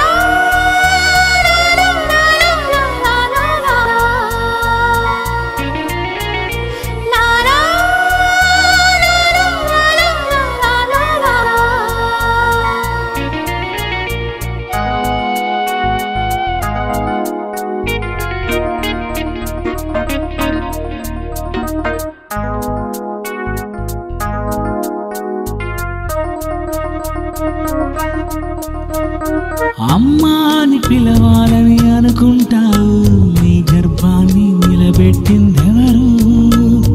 నాన్నని పిలవాలని అనుకుంటావు, నీ స్వరపేటిగా ఇచ్చింది ఎవరు? నీ పిల్లలపై ప్రేమంతా పెట్టుకొని అతడేడిస్తే ఏమైందని ఎత్తుకొని, నీ పిల్లలపై ప్రేమంతా పెట్టుకొని అతడేడిస్తే ఏమైందని ఎత్తుకొని, నీకిచ్చింది తన పిల్లల నా దేవుడు, నీ పిల్లలు తన పిల్లలని చెప్పాలి నీవు. మీకిచ్చింది తన పిల్లల నా దేవుడు, నీ పిల్లలు తన పిల్లలని చెప్పాలి నీవు. మురిసిపోతున్నావు నీవు, నిన్ను ఆనందపరిచింది ఎవరు? మురిసిపోతున్నావు నీవు, నిన్ను ఆనందపరిచింది ఎవరు? తల్లిదండ్రులు ఎందరున్నా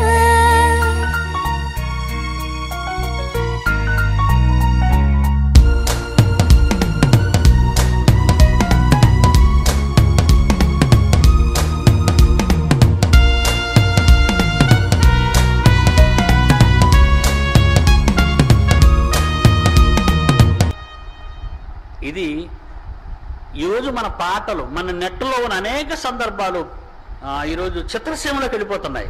ఒక రైటర్ దాన్ని కాపీ కొడుతున్నాడు. వన్ అండ్ ఓన్లీ అనేది నేను హైదరాబాద్ మీటింగ్లో మరి ఒక వాల్ పోస్టర్ చూసాను. వన్ అండ్ ఓన్లీ అదంతా మన కాపీయే. ఒక రూపం రావాలని అంటే ఈరోజు మన నెట్లో ఏ ప్రసంగాలు ఉన్నాయో, ఏ క్లిప్స్ ఉన్నాయో అన్ని టీవీ మీడియా వాళ్ళ దగ్గర ఉన్నాయి. వాళ్ళు కథ మారుస్తున్నారు, అంతే, కథను మారుస్తున్నారు. మరొక గొప్ప విషయం మీకు చెప్తాను. ప్రతినిధి అని ఒకటి వచ్చిందండి, రోహిత్, నారా రోహిత్.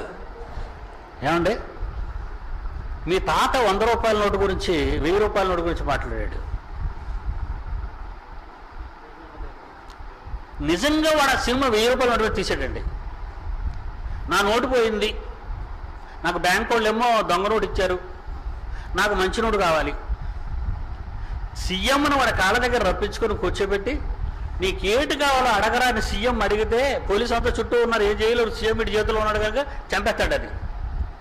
నీకేం కావాలో అడగరా అని సీఎం అడిగితే నాకు 1000 రూపాయల నోటు కావాలి. 1000 రూపాయల నోటే కదరా, తీసుకోరా అని అన్నప్పుడు నాకు గాంధీలో లేని నోటు కావాలా అన్నాడు. ఎవరా గాంధీ ఉంటే నీకేవరా అని అడుగుతాడు సీఎం. మరి గాంధీ నోటు తీసుకెళ్లి బ్రాందీ షాపులో ఎందుకు ఇస్తున్నారు? అది గాంధీని అవమానపరచడం కాదా? చూసారంటే ఇదంతా మీ తాతయ్య నోటు వచ్చిన మాటలే, మీరు గమనించారా? జాతిని కాపాడవలసిన వాడు జాతిని చిత్రహింసలు పెడుతున్నాడు. జాతి పితను గౌరవించవలసిన వాడు జాతి పితను అవమానిస్తున్నాడు. జాతి పితని గౌరవించిన ఈ దేశం కరెన్సీపై మహనీయుని బొమ్మ ముద్రించింది. ఆ మహనీయుడు బొమ్మే బ్రాందీ షాపులో ఇస్తున్నారు, నాకు ఒక సీసా ఇచ్చేయండి అని. ఆ బొమ్మ చూపిస్తున్నారంటే మహనీయుడు లేని బొమ్మను తీసుకుంటారు వాళ్ళు పెద్ద కాగితాన్ని. వేరే బొమ్మ ఉంటే ఎవరు వద్దన్నారో అతన్ని బొమ్మనే చూపించి మందు సీసా అడుగుతున్నారంటే ఎవడండి దేశద్రోహి? నవ సమాజం కోసం కలలు కన్న గాంధీ అర్ధరాత్రి ఆడద నడిస్తే ఇంటికి చేరాలి క్షేమంగా అని ఎన్నో మంచి మంచి మాటలు చెప్పిన మహనీయుల మాటలు పట్ట పగలు రాజధానిలో నడి బొడ్డున బస్సులో చెరిచి చంపారే. ఎక్కడుంది ఎక్కడుంది ఈ దేశం చెప్పండి, ఎక్కడుంది? ఇదేట్రా బాబు 1000 రూపాయల నోటు అంటే ఇస్తాను, కానీ గాంధీలో నోటు నేను ఎక్కడి నుంచి వెళ్తాను? గాంధీ ఉంటే నీకు వచ్చి నష్టం ఏంట్రా అంటున్నాడు. మహాత్ముడని మీరు గౌరవించారు, దేశానికి స్వతంత్రం తెచ్చాడని గౌరవించారు, చాలా బాగుంది ఇదంతానా. మరి అలాంటి ఫోటో ఉన్న వాడిని అపవిత్ర స్థలంలో బ్రాందీ షాప్కి ఇవ్వచ్చా అని అడిగాడు. ఓరి బాబు మీ దగ్గర చెప్తావారు అలాంటి అది చేయాలంటే అంటున్నాడు. కనుక ఆ ప్రాఫెసీ నెరవేరడానికి 3000 సంవత్సరాలు పట్టింది. దావీదు రాసిన పాటలోని ప్రాఫెసీ నెరవేరడానికి 3000 సంవత్సరాలు పట్టింది.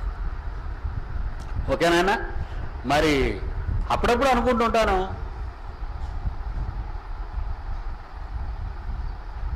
అసలు జాన్సన్ లేకపోతే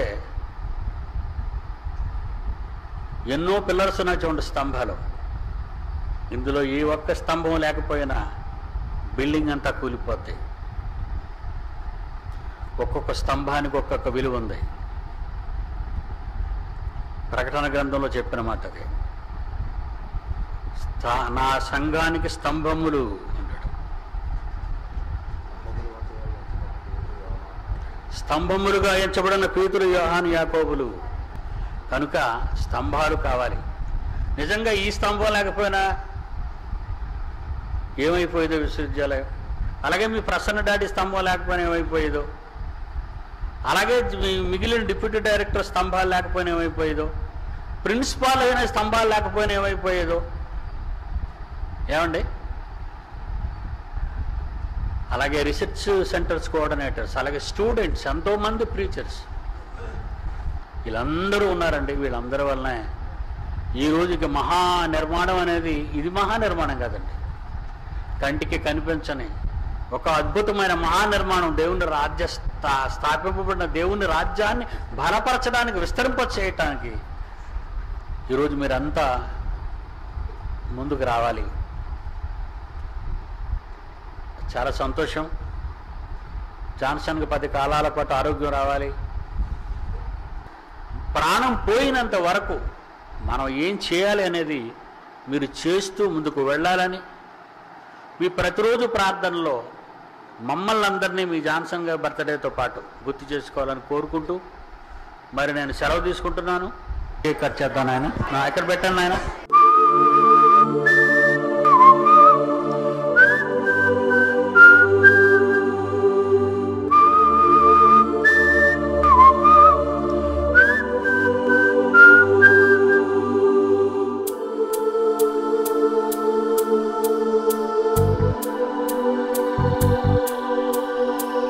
Happy birthday to you. Happy birthday to you.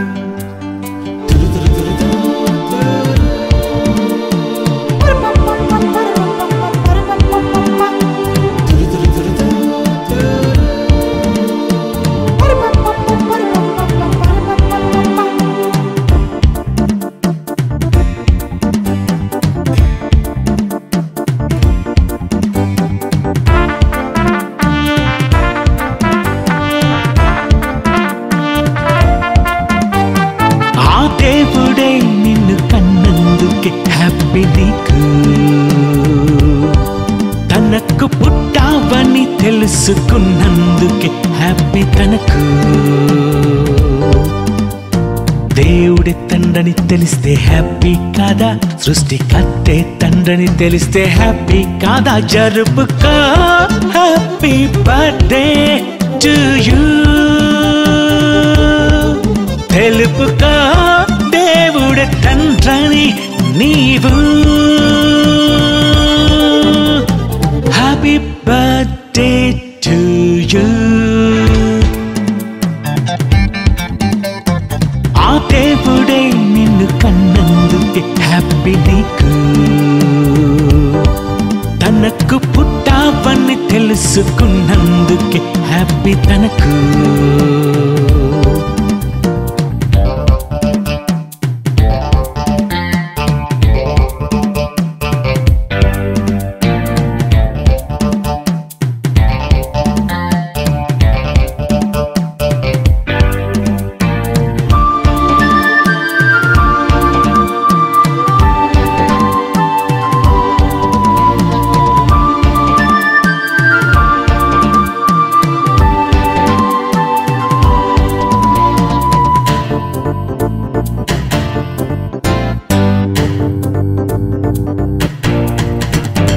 ఆదామే చెప్పుకున్నాడు అతని తండ్రే దేవుడని ఆనాడు.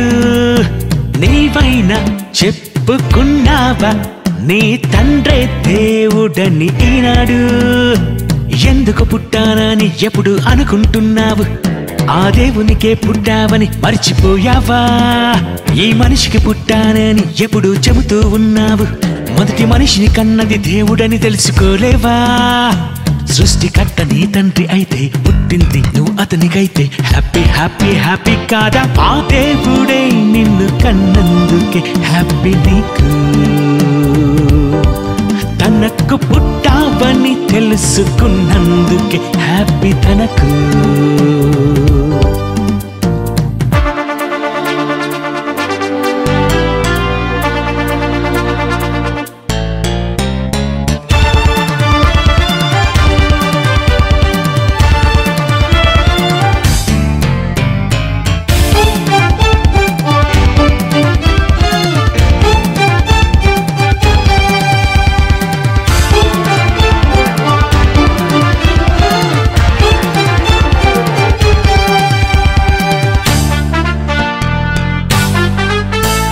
క్రీస్తేసే తెలియజేశాడు అతను దేవుని కుమారుడని ఆనాడు. క్రీస్తేసే తెలియజేశాడు పరలోకమందున్న తండ్రి మన దేవుడు. ప్రార్థనలు తండ్రి తండ్రి అని పిలిచేస్తున్నావు. దేవునికే పుట్టావని చెప్పుకున్నావా? మనుషులకే పుట్టానని ఎప్పుడు చెబుతూ ఉన్నావు. మొదటి మనిషిని పుట్టించిన దేవుడు లేడంటావా? సృష్టికర్త నీ తండ్రి అయితే పుట్టింది నువ్వు అతనికైతే హ్యాపీ హ్యాపీ హ్యాపీ కాదా? ఆ దేవుడే నిన్ను కన్నందుకే హ్యాపీ నీకు. తనకు పుట్టావని తెలుసుకున్నందుకే హ్యాపీ తనకు. Happy birthday